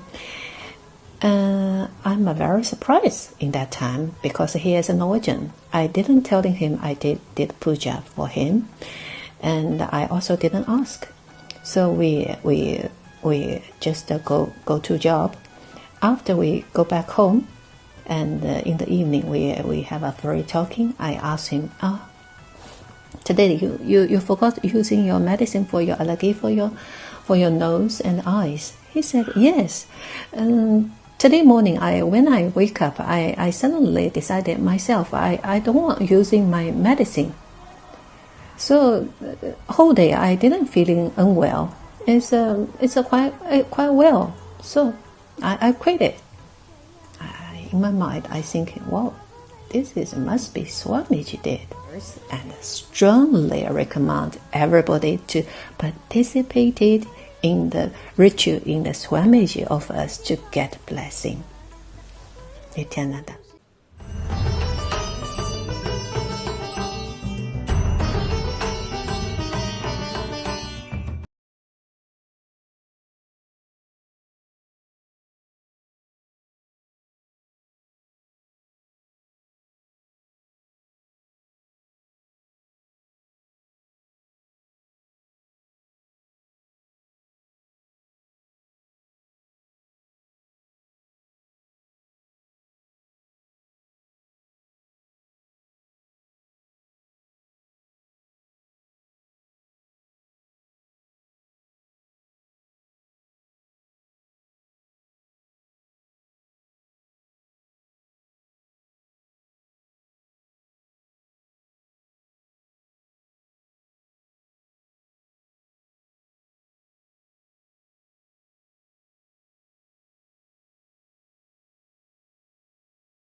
Nityananda, and welcome back, dear viewers.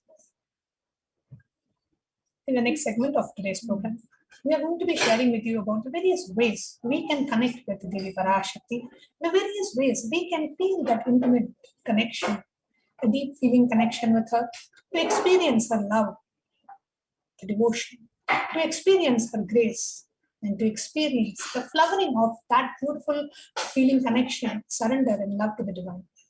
So in this segment, we are going to be sharing with you what are the different ways that the Vedic tradition offers for us to connect with the divine. But before that, I wanted to announce to all of you, we are in the month of December. The December is the month of our grandest celebrations in Kailasa as we are approaching the 45th Avatar Day celebrations, Jayanti celebrations of the Supreme Pontiff of Hinduism. And on the 28th of December is the Swamiji's Avatar Day, the day when superconsciousness, Bhagavan Paramashivam, assumed the human body as Bhagavan Nityananda Paramashivam in the sacred town of Tiruvannamalai. in Arunachala, that is falling in the month of Margari, in the Vedic month of Margari, in the nakshatra of Chitra, and that in this year happens to be on the 28th of December. We have a grand 21-day celebrations. The celebrations start 10 days prior and 11 days after. So we have a full 21-day celebrations, and the main day being the Jayanti, the Avatar Day, which is falling on the 28th of December, and we have very, very, very grand celebrations, special programs coming up. So do stay tuned to watch out for that. And we are on the 2nd of December today, and in just 2 days, 4th of December is a very significant day for humanity. That is the day when we are going to be having the solar eclipse, where the moon obstructs the sun rays from falling on the earth. And the very context behind the solar eclipse, it's very spiritually significant, in the sense that it is possible that during the solar eclipse, the mind may go through some low curve and some, heaviness and lot of thoughts and feeling like depressed. So always during the solar eclipse, the Vedic tradition recommends a lifestyle of spiritual practice. Doing some kind of a puja or a japa, or being in the presence of the great masters and avatars and gurus. For all of us, it is such a biggest blessing, because during the solar eclipse, during the Grahana Kala, during the solar eclipse time, the Supreme Pontiff is giving a darshan to each and every one of us. So Swamiji is coming live and going to be with us, spending the solar eclipse with us and giving us the very special initiations. So we are going to be having 4 special initiations on the day of the solar eclipse. And those initiations are the Samaya Deeksha, which is the Shiva Deeksha initiation. I'll explain what each of these are. The second is the Vishesha Deeksha initiation, which is the Shiva Deeksha level 2. The third is the unclutching initiation, and the fourth is the healer's initiation. Yes. So we are going to be having all of these initiations on the 4th of December by the Supreme Pontiff of Hinduism. It's going to be live streamed on YouTube, Facebook, and all the major social media platforms of Kailasa. So tune in, and the program is going to be starting at 7:30 a.m. in the morning. And the initiation by the Supreme Pontiff of Hinduism will be during the Grahana Kala, which starts at 10:53 a.m. Indian Standard Time, and it goes on till 3 p.m. Indian Standard Time. So that's the time we will be having the initiation by the avatar himself. So do not miss, nobody should miss, wherever, in whichever part of the world you are. If you are in the US, it will be Friday evening for you. If you are in the eastern part of the world, it will be Saturday morning, afternoon, depending on where you are. Do not miss. Even if this happens at a time where in your country you're not having the solar eclipse, even then, please understand the solar eclipse, where the moon is obstructing the rays of the sun from falling on the earth, and the sun, moon, and the earth are in a straight line. This could cause the humanity and human beings to go through some kind of a turbulence in your inner space, some psychological ups and downs and mood swings, and you not being able to handle yourself. So do not allow that to happen. Protect yourself, shield yourself in the loving presence of the avatar. Receive the initiations. And the Agama also says that during the Grahana Kala, any initiation that you take will be, exponentially more powerful. It will have a huge impact on you, positive impact on you. So that is the reason why the Supreme Pontiff of Hinduism, for the benefit of humanity, is making himself available and gracing all of us during the Grahana Kala with very special initiations. Shiva Deeksha level 1.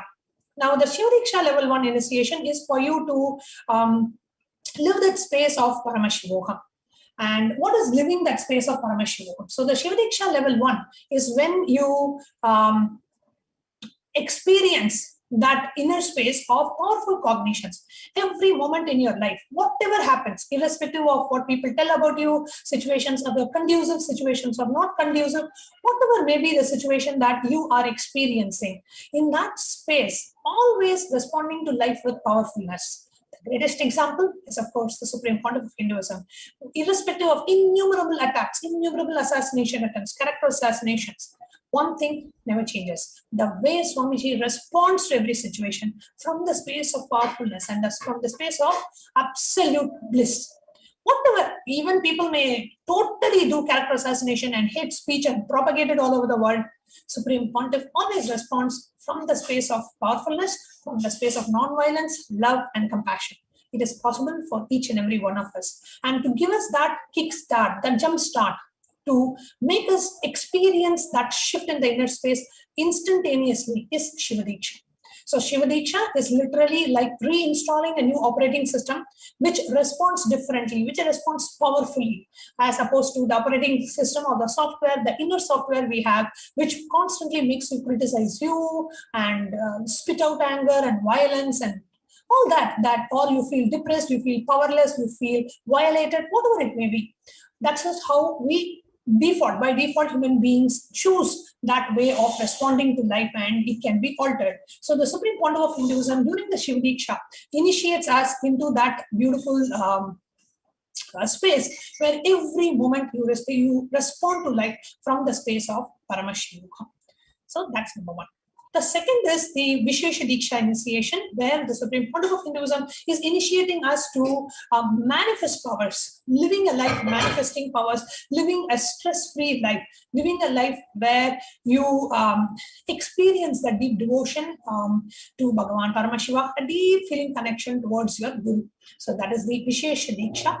And the third is the unclutching initiation, where constantly in life, every moment, every thought we have has the impact of the past. Every response to life that we have has an impact from the past, because we tend to clutch and the situations. Let's say you're feeling so low, and then you think like, oh, last 3 months I've been feeling so low. I don't know when I'm going to come out of it. Will I ever come out of it? I think this is how my life is going to be. So you either clutch and create a pain shaft, or you clutch and create a joy shaft. So the unclutching is all about living in an unclutched way, where in this moment you are not overloaded with the impressions from the past, or you're not overloaded with the details and with the effect of the past on you. That is the unclutching initiation.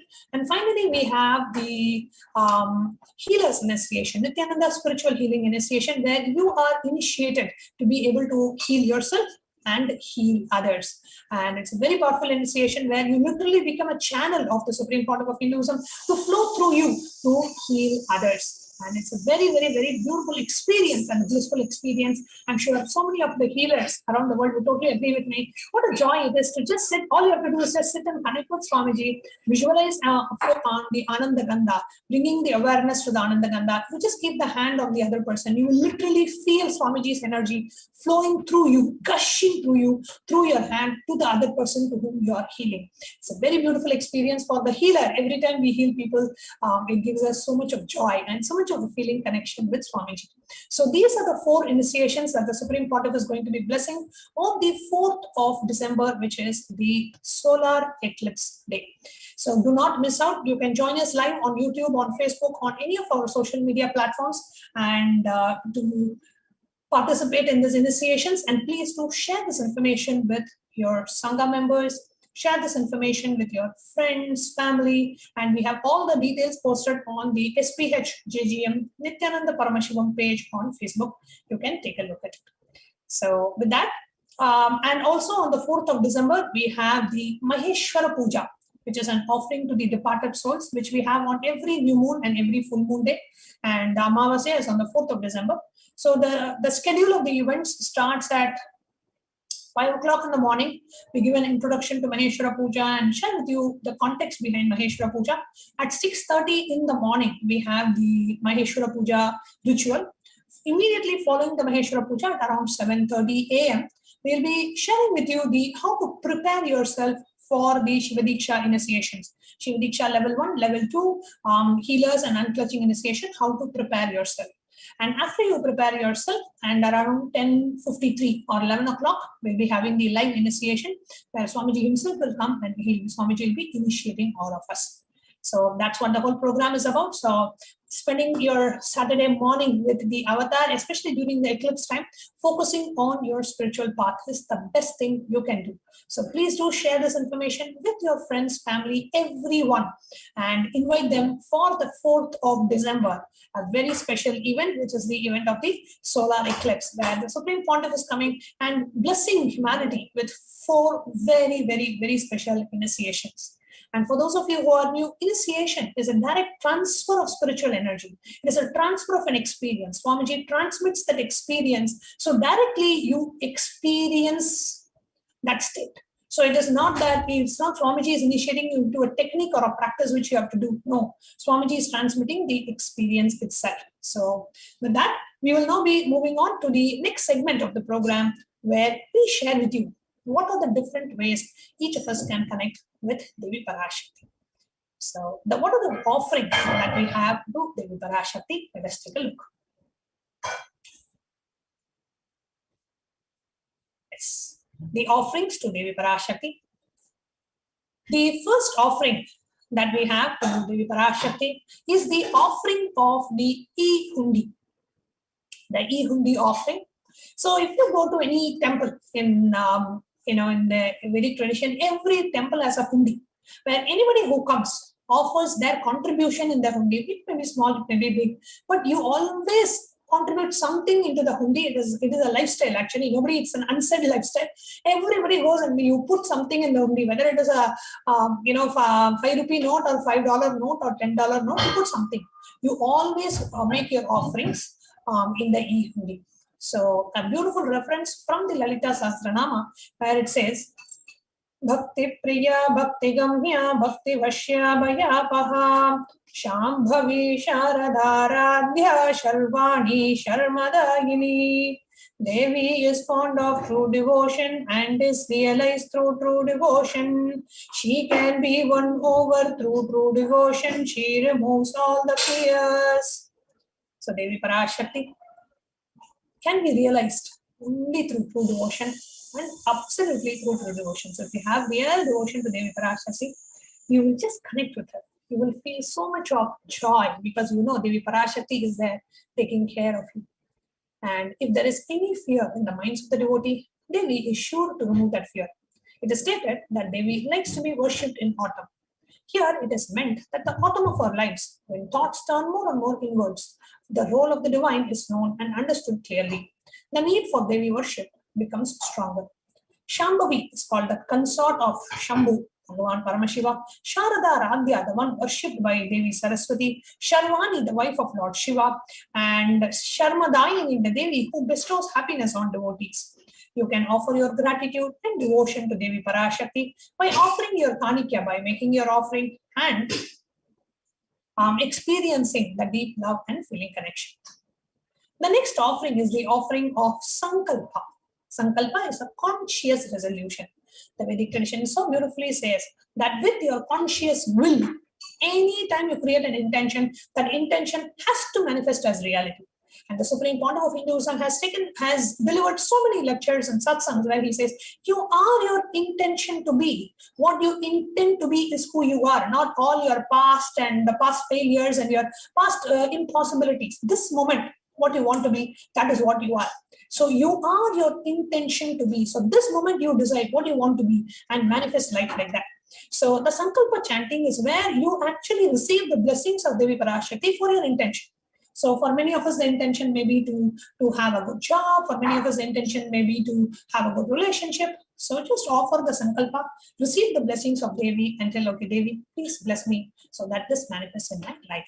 So the Sankalpa chanting is only $1 per person. So if you have 5 members in your family, you can offer it for 5 people. So it will be $5.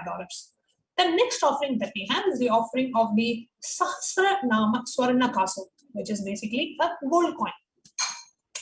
So in the Lalita Sahasranama, it has 1008 names of Devi Parashakti, and each of those 1008 names is nothing but one of the aspects, one of the attributes, one of the dimensions of Devi Parashakti, her Ananta Kalyana Gunas. So you can offer the Swarna Kasu, which is the gold coin, to manifest her multiple dimensions.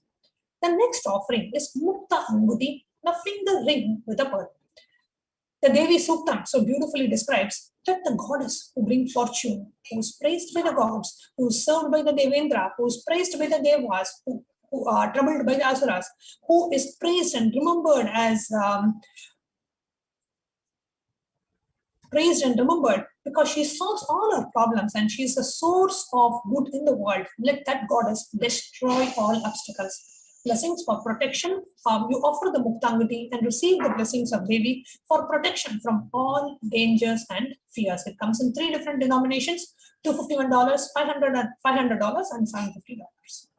The next offering is the offering of the Swarna Padma Pushpa, the golden lotus. The beautiful reference in the Hindu scripture says, Siddhi Buddhi Prade Devi Bhukti Bhukti Pradayini Mantra Murte Sada Devi Mahalakshmi Namostude. Devi who bestows accomplishments and intellect, who showers worldly prosperity. Devi who powers the subtle mantra of the cosmos, I bow to you, Devi Mahalakshmi. Blessings for attracting positive relationships in personal and business dimensions, which is the Swarna Padma Pushpa, the golden lotus. The next offering is the offering of the Swarna Meti, golden touring. The reference from the Saundarya Lahari so beautifully says, Lord Brahma, the creator of your, selects the dust from your feet and creates this world.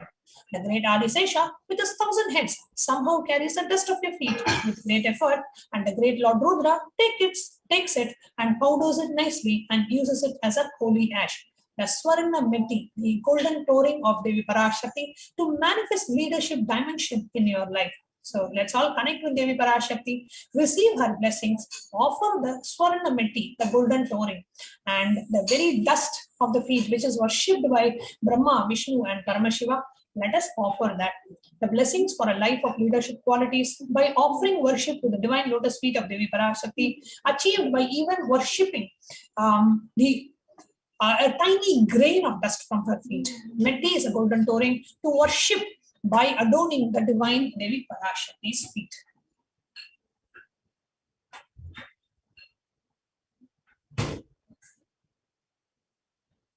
The next offering we have is the offering of the Pratiksha Pada, offering of Swarna Mantika, the golden hairline jewelry. Now, what is the benefit of offering the golden hairline jewelry? If you actually see the reference from the Hindu scriptures, it beautifully says that Sudha Sara Bhivarshini, which says that she who makes the nectar flow from the Sahasrara, the crown center, to the Agnya, the brow center, and permeates through all the 72,000 nadis, the energy centers, to give us the ultimate experience of the cosmos. So blessings for an enlightened lifestyle. So pray to Devi Parashakti and receive her blessings for an enlightened lifestyle.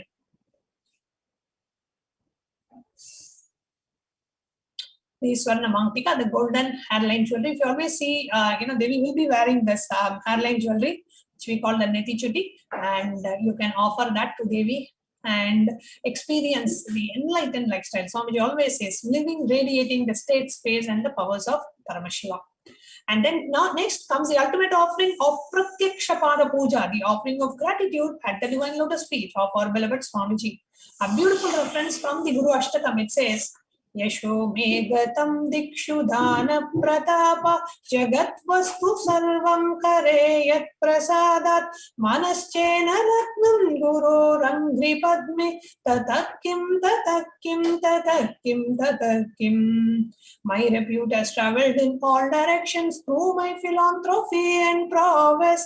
All the things of this world are in my hands as a reward for my virtues. Yet if one's mind be not centered upon the lotus feet of the Guru, what then, what then, what then? We may have the best of everything. Actually, the verse starts with Shariram Surupam Tathava Kalatram Yasascharu Chitram Dhanam Meru Tulyam.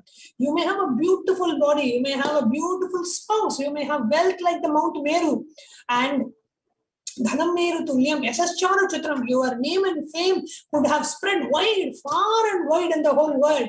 You may be well known. Yet, if your mind is not fixed on the lotus feet of the Guru, what is the use? And here he says, your repute has traveled. You may be giving great philanthropy and all the things of this world are in your hand. Yet, if your mind is not fixed on the lotus feet of the Guru, what is the use? What is the use? What is the use? What a beautiful verse. All you need in your life is the grace and blessings of the Guru. And in the Vedic tradition, it was so beautiful that every family, every person had a guru. They had a Kula Guru, and this whole concept was completely destroyed because of the anti-Hindu elements and the invaders and whatnot. But today, it has become such a rare thing that people are actually looking for a guru. They feel like, okay, if only if I'm spiritual, I need a guru. Every human being needs a guru. Whoever is living life needs a guru. It is impossible to live life without a guru, because Swamiji very beautifully says, in life, how we, it is like you buying a brand new BMW car, and you have been like dreaming about this car for like 25 years, and finally when you are 55 or 60, you are buying this BMW car, and then you get into the car and you turn on the engine. Actually, you don't know driving. You just get into the car, turn on the engine and press something, and it becomes an accelerator, and it goes and hits the wall. How would you feel? 25 years you've been waiting on it, and then you just destroy it. That's exactly what human beings do if we do not have a guru. After millions of births, we have gotten this human body, but we do not know how to utilize it to achieve the ultimate, to just jump out of the samsara sagra, just jump out of this this whole psychodrama of just being born and dying and born and dying. We have done this over and over and over again. And now comes an avatar who says, I can liberate you. I will liberate you. I happen to liberate you. I came down to the planet to liberate you. That is all is Swamiji's mission. That is all, is to just make us experience that we are Paramashiva. And once we realize that, you end the whole drama of this birth and death cycle. So when an avatar himself has landed, every human being should just utilize this opportunity, because Swamiji just transmits that experience. He does not depend and trust that we will be sitting and doing the spiritual practice, and out of that we will benefit. No. Swamiji is the guru for today. He ensures and he makes himself available, and he just transmits that experience. All we have to do is just sit and receive the darshan of the avatar. The transformation, the breakthrough, the superconscious breakthrough, the enlightenment, everything happens just with the grace and the blessings of the Guru. So all we do, when you look at Swamiji, is just thanking Swamiji for even being there. Why should Swamiji take a human body, go through this whole attack and persecution and whatnot? For what? Swamiji has nothing to achieve in all the three worlds. He has achieved everything. The ultimate. But yet, Swamiji comes down and makes himself available to each and every one of us, to initiate us, to give us darshans, to give us Bhava Samadhi darshans, to bless us, so that we can be liberated. So the only bhava that we can have towards the Guru is the bhava of gratitude. Let me offer my deepest gratitude at the divine lotus feet of our beloved Swamiji. That is all we can offer to Swamiji, just gratitude. And the best way, the ritualistic way to offer the gratitude is the offering of the Pratyaksha Pada Puja, the offering of gratitude at the divine lotus feet. And in the Guru Gita, Bhagavan Paramashivam says that Dhyana Moolam Guror Murti, Puja Moolam Gurov Padam, Mantra Moolam Guror Vakyam, Moksha Moolam Gurov Kripa. The root, the source of all the worship is worshipping the feet of the Guru. So you can offer the Pratyaksha Pada Puja, and the offering is just $1,008. And the Pratyaksha Pada Puja is happening on the 28th of December, on the very day when Swamiji landed on the planet Earth as Paramashiva landed on the planet Earth as Swamiji. So all we need to do is just thanking that superconsciousness, thanking Bhagavan Paramashivam, thanking our beloved Swamiji for making himself available, for being there on the planet Earth, living, walking, talking amongst us to liberate us. So the entire mission of Swamiji, Kailasa, is just to individually attending to each and every one of us and guiding us in the path and ultimately liberating us. That is Swamiji's mission, with no other agenda. And the only way humanity can experience that breakthrough is through the revival of Sanatana Hindu Dharma, through the revival of the enlightenment ecosystem. So with that, let us now enter into the next. So the Pratyaksha Pada Puja is happening on the 28th of December, which is Swamiji's Avatar Adinotsava, the day when Swamiji happened. Every disciple, we should utilize this opportunity and offer the Pratyaksha Pada Puja, offer the gratitude at the divine lotus feet of our beloved Swamiji. So it's $1,008 offering. And for those of you who would like to make this offering, please visit www.kailasamailer.com/sevas. The next offering we have is the offering of the Vastra Seva, the cloth offering. So the Vastra Seva is also offered as the Pratyaksha Pada Puja ritual. So you offer it as a Pratyaksha Pada Puja ritual.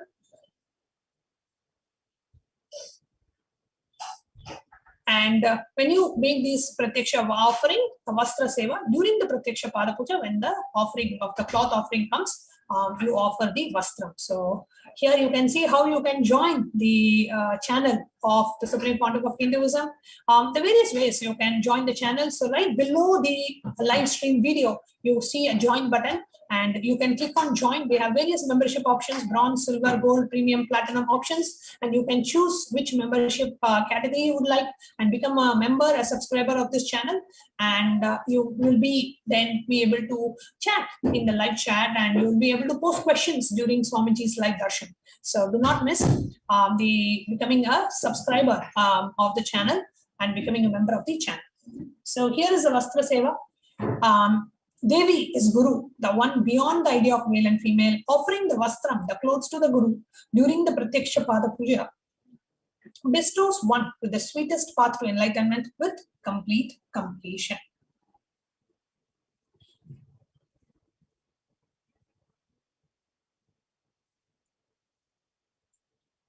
The next offering that we have, here is a list of all the offerings that I had shared so far. So the Ihundi offering, the Sankalpa offering, then we have the Swarna Kasu, the Devi Sahasranama Swarna Kasu, the gold coin offering, then we have the golden lotus, the Padma Pushpa, the Swarna Meti, the golden toe ring, the Swarna Mantika, the golden hairline jewelry, the Pratyaksha Pada Puja, and the Vastra Seva. You can choose which of these offerings you would like to do. And I would recommend nobody missing the Pratyaksha Pada Puja on Swamiji's Jayanti day. So with that, then how do you register? So you go to www.kailasamailer.com/sevas and you go ahead and make your offering in this website, www.kailasamailer.com/sevas.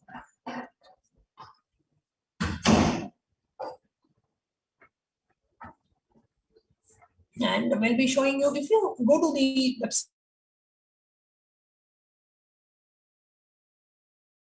you will see 3 steps. Step 1 is a registration. Now, the registration doesn't have any payment related information, where you just submit your intention. See, if you really want to make an offering, but you are facing some difficulty, let's say, for example, you have decided to offer the Pratyaksha Pada Puja, but you do not have the $1,008 yet right now, and you will not be able to make the payment today.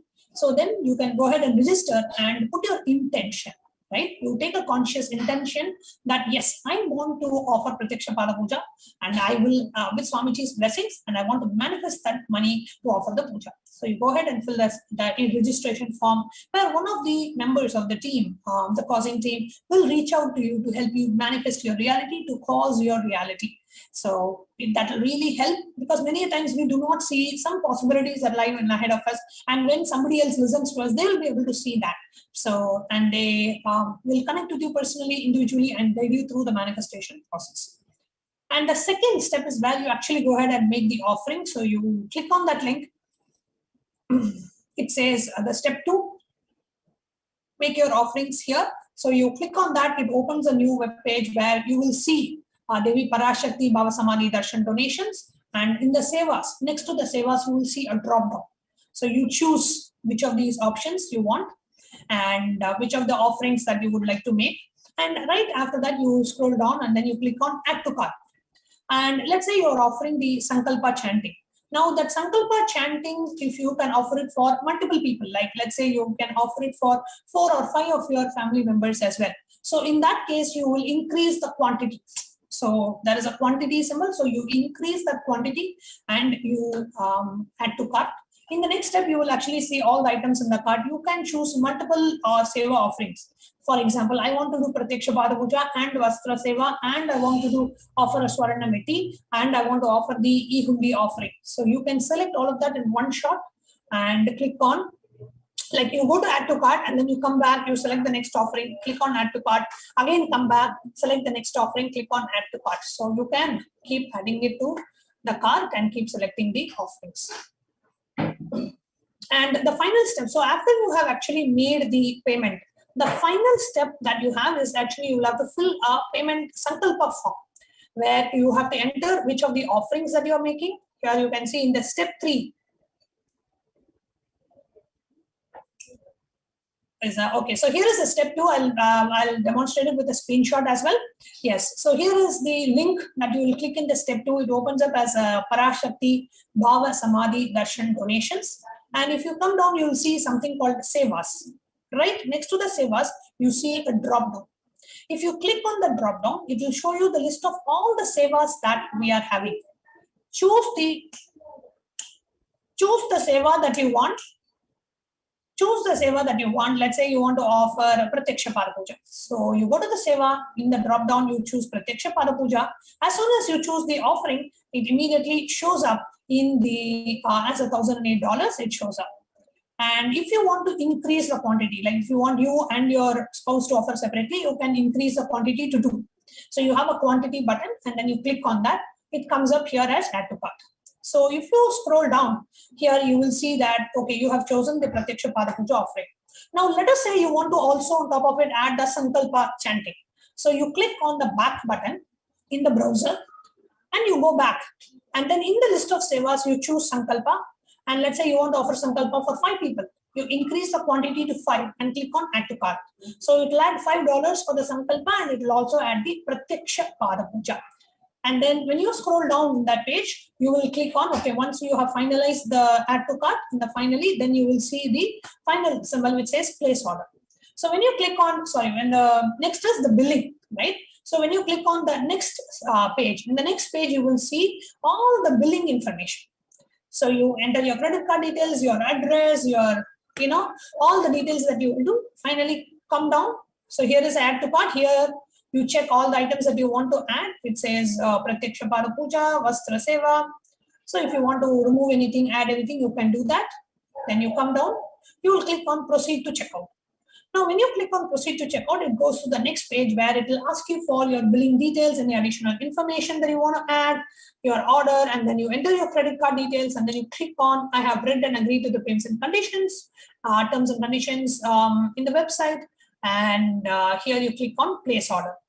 Now, as soon as you click on the place order, it automatically goes ahead and processes your order to offer the Parapuja and other things. And after you have made the offering, then we come to step 3. What is step 3? Step 3 is where you let us know the names of the people. Let's say you offered Sankalpa for 5 people. I need to know the names. We need to know the names of those 5 people so that we can offer the ritual. We can offer the puja in their name. So then that's when you come to step 3. In the step 3, it is a Sankalpa form, Sankalpa 2021 form. So you click on that, it will open up a form where it will say Sankalpa. Sankalpa means when you are offering the prayer, when any prayer that you do, you always take a conscious resolution. And in the conscious resolution, we say on this day of the year, in this month, in this time, we are offering this puja. And these are the people, we will say that, read out the names of the people and tell that these are the people who are requesting the blessings to manifest in life. So the Sankalpa form where you enter your payment details. So you just made an offering of Pratyaksha Parapuja, you will enter the details there. And then in the bottom, you will choose what is the exact offering that you are making. You will choose Devi, Bhava, Samadhi, Darshan. And then in the next slide, you will actually choose what is the seva, and you will enter the names of the people whom you want benefited from this puja. So that is the Sankalpa form. Here you see step 1, step 2, and step 3. So here is a step 3, the Sankalpa form. Click on next. And here you go through the terms and conditions, and then you go through, enter your details. Enter your first name, last name, city, state, email, and then here in the drop down in the list that is mentioned here, you will choose Devi, Bhava, Samadhi, Darshan, and then you click on next. It will show you the list of sevas. You choose the seva and you submit this form. And we will, so then what happens is when the actual offering is being made, the names that you submitted in the Sankalpa will be chanted and all those people will be receiving the blessings. So here you also see the information about the solar eclipse. Ward off all negativities during this powerful eclipse, and the Supreme Pontiff himself has said that the solar eclipse is a great possibility for enlightenment. So for those of us who really want to experience ultimate, the solar eclipse time should not be missed at any cost. Okay, so here is the information, and you actually see the information on the SPH page, or you can go to www.kailasamailer.com/sevas. Okay. So on the, as I had mentioned earlier, on the 4th of December, we also have a very special puja called the Maheshwara Puja. Many of you may have seen Swamiji partaking the Pinda Prasada in the live NTV itself. That is the Maheshwara Puja ritual. So what is the Maheshwara Puja? Is the best ritual to liberate the departed souls. Let us take a look of what it is. Maheshwara Puja is the oldest recorded puja, a most ancient ritual prevalent even today. The ritual is offered in the memory of a person who is no more.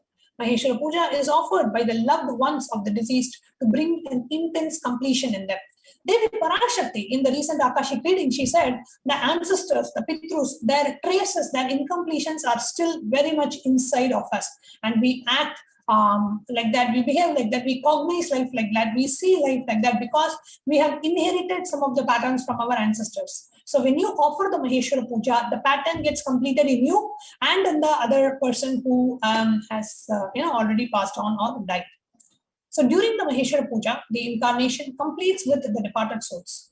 Maheshwara Puja instantly bestows the performer with peace, completion, and emotional relief, to smoothly recover from the trauma of the loss of the loved ones. So the Maheshwara Puja is where you offer it and you complete yourself. The Supreme Pontiff of Hinduism completes you and completes that being. So you are no longer affected by the karmic effects of that being. You don't need to worry at all. Completion means living and acting without the hangover of the past incidents, words, actions, or memories. When you are in completion, you will remember past incidents and actions, but they will no longer have the present power to cause pain, guilt, or anger in you anymore.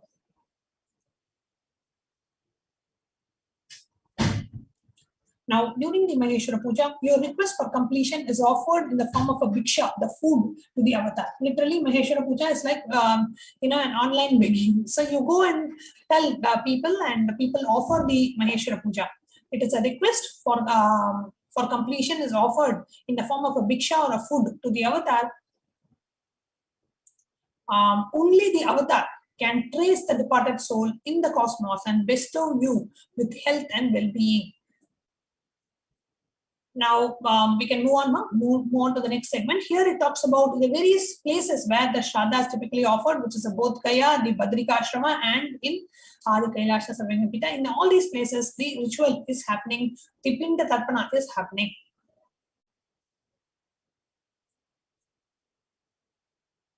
The next, we can move on. The tradition says both Gaya in Gaya, where Buddha became enlightened, Badri in Badrikashrama, where Kalabhairava himself receives Brahma Kapala, holding Brahma's skull, receiving the Pinda and offers it to Bhagavan Vishnu, and Manasarovar near Kailasa Himalayas. These are the three places where the Pinda or the Shraddha is offered. The Guru, Bhagavan Nityananda Paramashivam, Swamiji, is the embodiment of all the gods and goddesses. So all these are embodied in Swamiji. So when you offer the Maheshwara Puja for any departed soul, Swamiji just takes care of them. The avatar is said to be on the three: Brahma's Kapala, the Manasarovar, the Kalabhairava's body in Badrikashrama, and Vishnu's feet in Bodh Gaya. Swamiji represents all of these.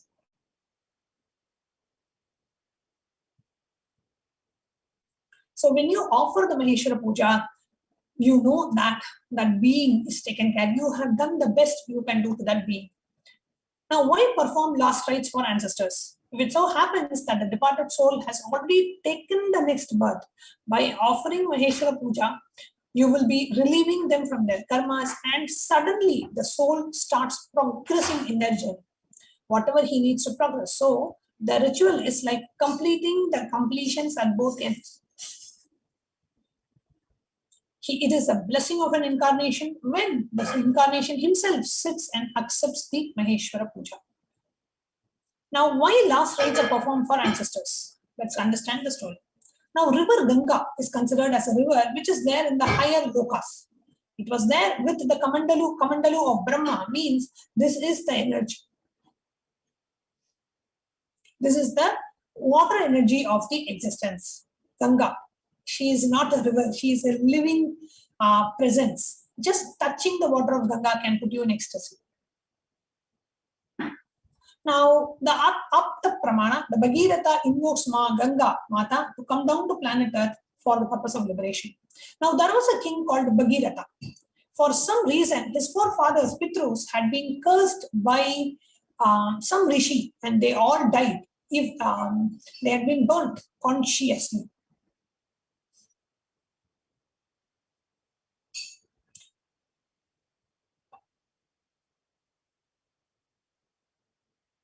So all their ghosts were living in the Pitruloka, struggling and suffering. They were not liberated. So they begged King Bhagirath to help in some way. The king decides, I have to do something to liberate them.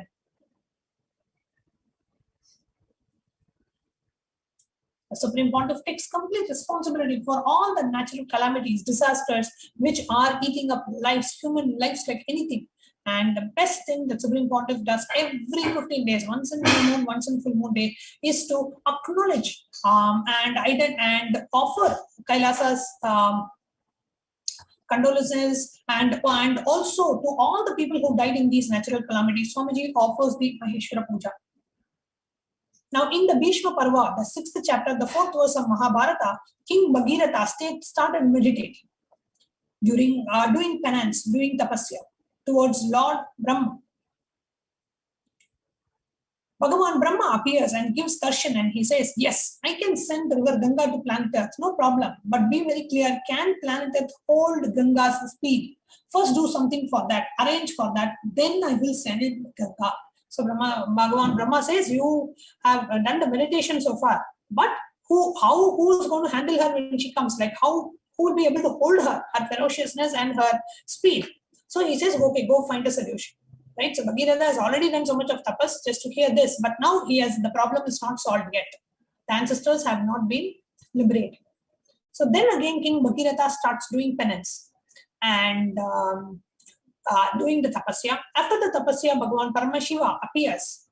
Then the king Bhagirath explains. Now Lord Brahma accepts the second river. Now Lord Brahma accepts to send the river Ganga to planet Earth, but he says the whole planet Earth will be washed away.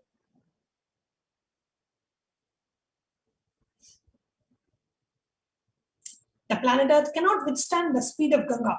Please do something. You have to protect us. You have to take care of us. We requested.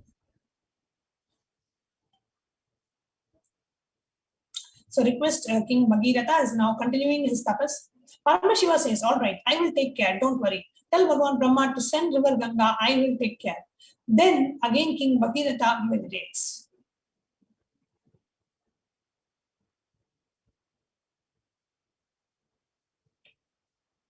Now Lord Brahma appears and says, I am ready to send, but Devas are not ready to depart with the river Ganga. They like to take bath in Ganga every day. It is their life source. Ganga is not simple water, it is energy. By bathing in through that only every day, they were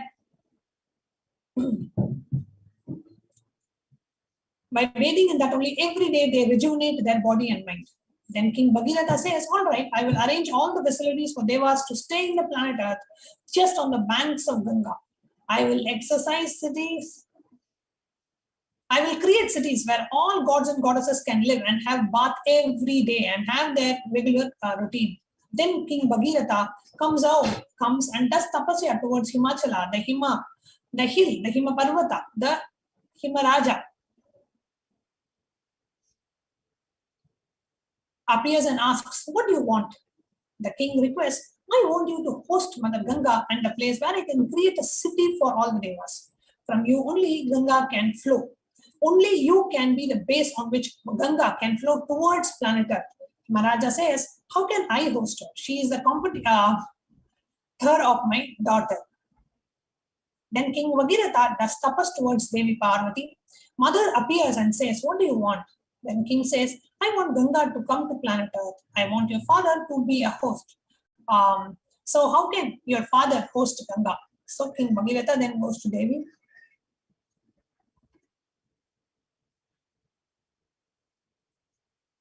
Devi Parvati says that I am she, I am River Ganga. River Ganga is the feminine aspect of me. I am the mother aspect of her. Then she goes and tells her father, host her, and Himaraja accepts.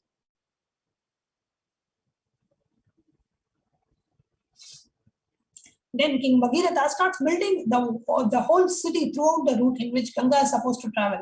He meditates on every hill and takes permission. He prays to every hill.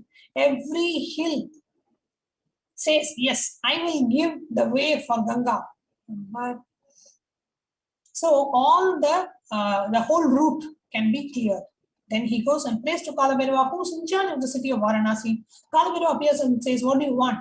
Please give us the way for Ganga. You should receive the Ganga and give us two way. Give us the way.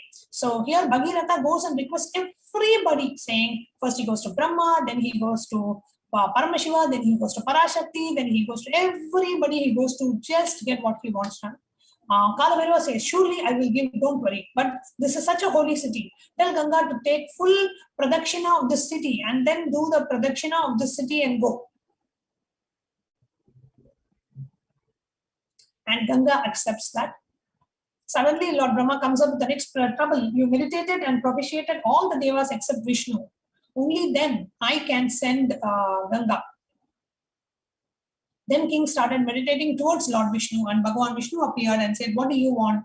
King Bhagirath says, I wanted the Ganga to come down to the planet Earth. Unless you agree, unless you have blessings, it wasn't possible. So he says, please bless. Bhagavan Vishnu says, all right, I bless you. Ganga will come to planet Earth. She will come just out of my feet. Then Bhagavan Vishnu says a beautiful one more sentence. Whomsoever has realized Vishnu Maya, means the universal consciousness, whatever water source comes out of their feet will be Ganga. From this on only, the tradition of Pada Puja starts. Pada Puja of enlightenment.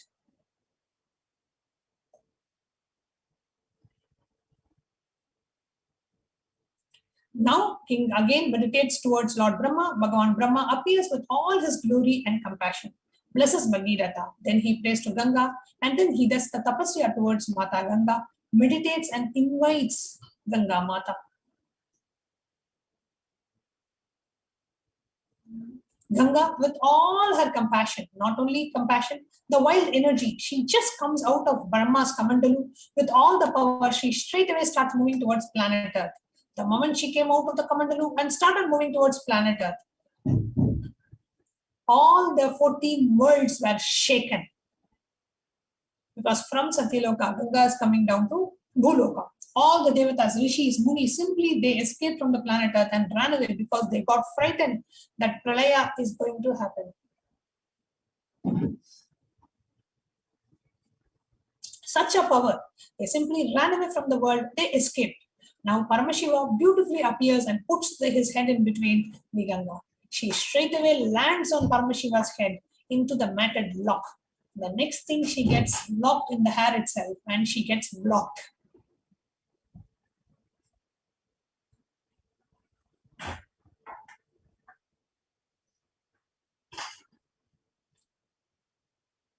Here King Bhagirath is sitting, waiting for Ganga for one kalpa. What has happened? Already she has started, but not landed here. What happened? Bhagirath is wondering.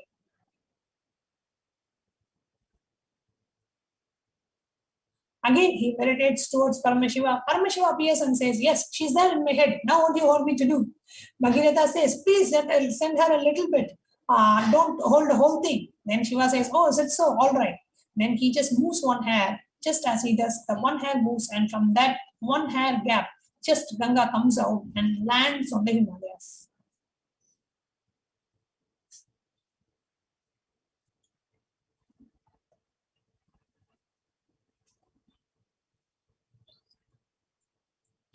So how Bhagirath got Ma Ganga and how he liberated all his Pitrus, all the ancestors by the holy river Ganga. Like that, you can be the Bhagirath for your family. You can offer the Maheshwara Puja for all the ancestors, and the Maheshwara Puja is happening on the 4th of December. So you can offer the Maheshwara Puja for all your ancestors and receive blessings, grace, so of the Supreme Pontiff of Hinduism, and lead a life of completion. Because in Maheshwara Puja, Swamiji himself completes all the incompletions you have with the departed soul and any incompletion they may have with you. So with that, we come to the conclusion of today's program. Please, you can go ahead and register in www.kailasamailer.com/sevas. We have a lot of upcoming events. December 4th is a day not to be missed. Join us for the Maheshwara Puja at 5 a.m. Where we'll be sharing with you the context behind Maheshwara Puja, and the puja itself starts at 6:30 a.m. IST, and then the initiation program starts at 7:30 a.m. with the live initiation of the Supreme Pontiff. Will be starting after 10:53 a.m. IST. So do join us for this very special event, and we have a lot of exciting things coming up with Swamiji's birthday celebrations. So do not miss. Do share this information with your friends, family, everyone. All the information about this program is in Kailasa's SPH JGM Nithyananda Paramashivam page on Facebook. So do share this information with your friends and family. And on the 28th of December, we have the Avatar Day celebrations, the Jayanti celebrations of the Supreme Pontiff of Hinduism. So do join us for the Jayanti celebrations. So with that, we come to the conclusion of today's program. We'll be concluding the program with the Purna Mantra.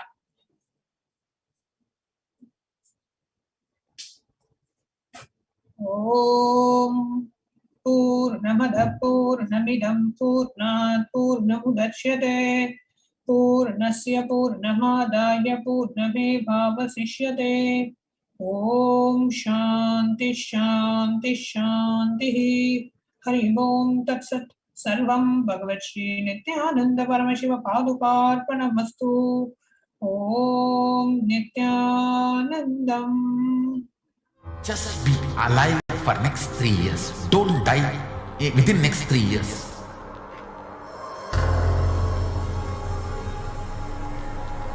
Just don't die within next 3 years. Be alive. Somehow be alive. I'm working sincerely. I will reach you somehow. Somehow I will reach you.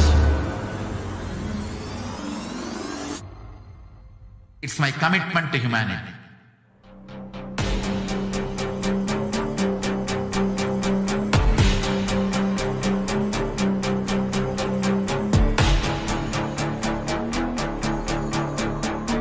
Just don't die within next 3 years. I will reach you wherever you are, whichever corner of the world you may be. I will reach you with enlightenment. You manifesting the space, state, powers, being, Paramashivam. It is possible, and it is possible for you.